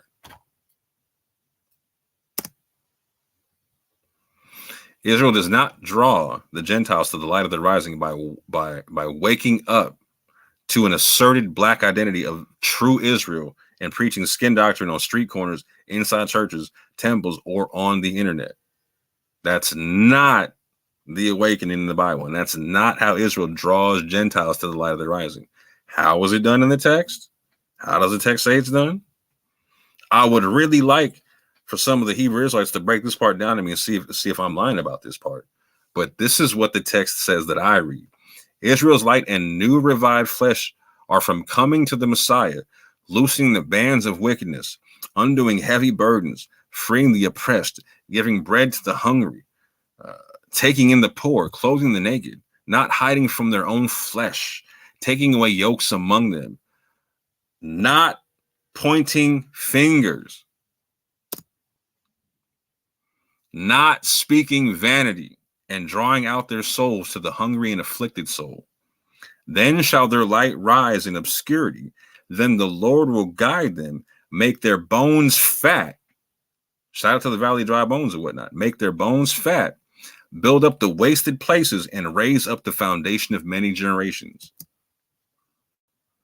Then Israel will be called repairer of the breach and restorer of the past as well. Isaiah 58:5-12. I didn't make that up. That's the scrolls right there, fam. I didn't make that up. So this whole bit about like, oh, all I gotta do is recognize that Israel is black, no, and just sit on your hands. No, fam, that's got nothing to do with the whole awakening concept. Like you keep hearing me say all day, if y'all got the nerve to raise your hand and say Israel, that you're Israel, just understand you're volunteering for the hardest job out there. That job is to be the living manifestation of the ways of the Most High on earth for people to see and emulate and benefit from. So let me run you back through that one more time. You want your light to shine? You want that light of your rising happening for you? It ain't no skin doctrine. It ain't no skin doctrine. It says Israel's light and new revived flesh are from coming to the Messiah. Look again, having that come to Jesus moment, looking at the one whom he pierced, etc. Loosening the bands of wickedness, undoing heavy burdens, freeing the oppressed, giving bread to the hungry, taking in the poor, clothing the naked, not hiding from their own flesh, taking away yokes among them, not pointing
Sorry about that, fam. My internet just went down. I'm doing this from my phone, and I'm doing it from my data whatnot. So I'm about to shut this down right quick and bring this back a whole nother day when I got full internet, fam. I appreciate y'all for your patience, and I apologize for this.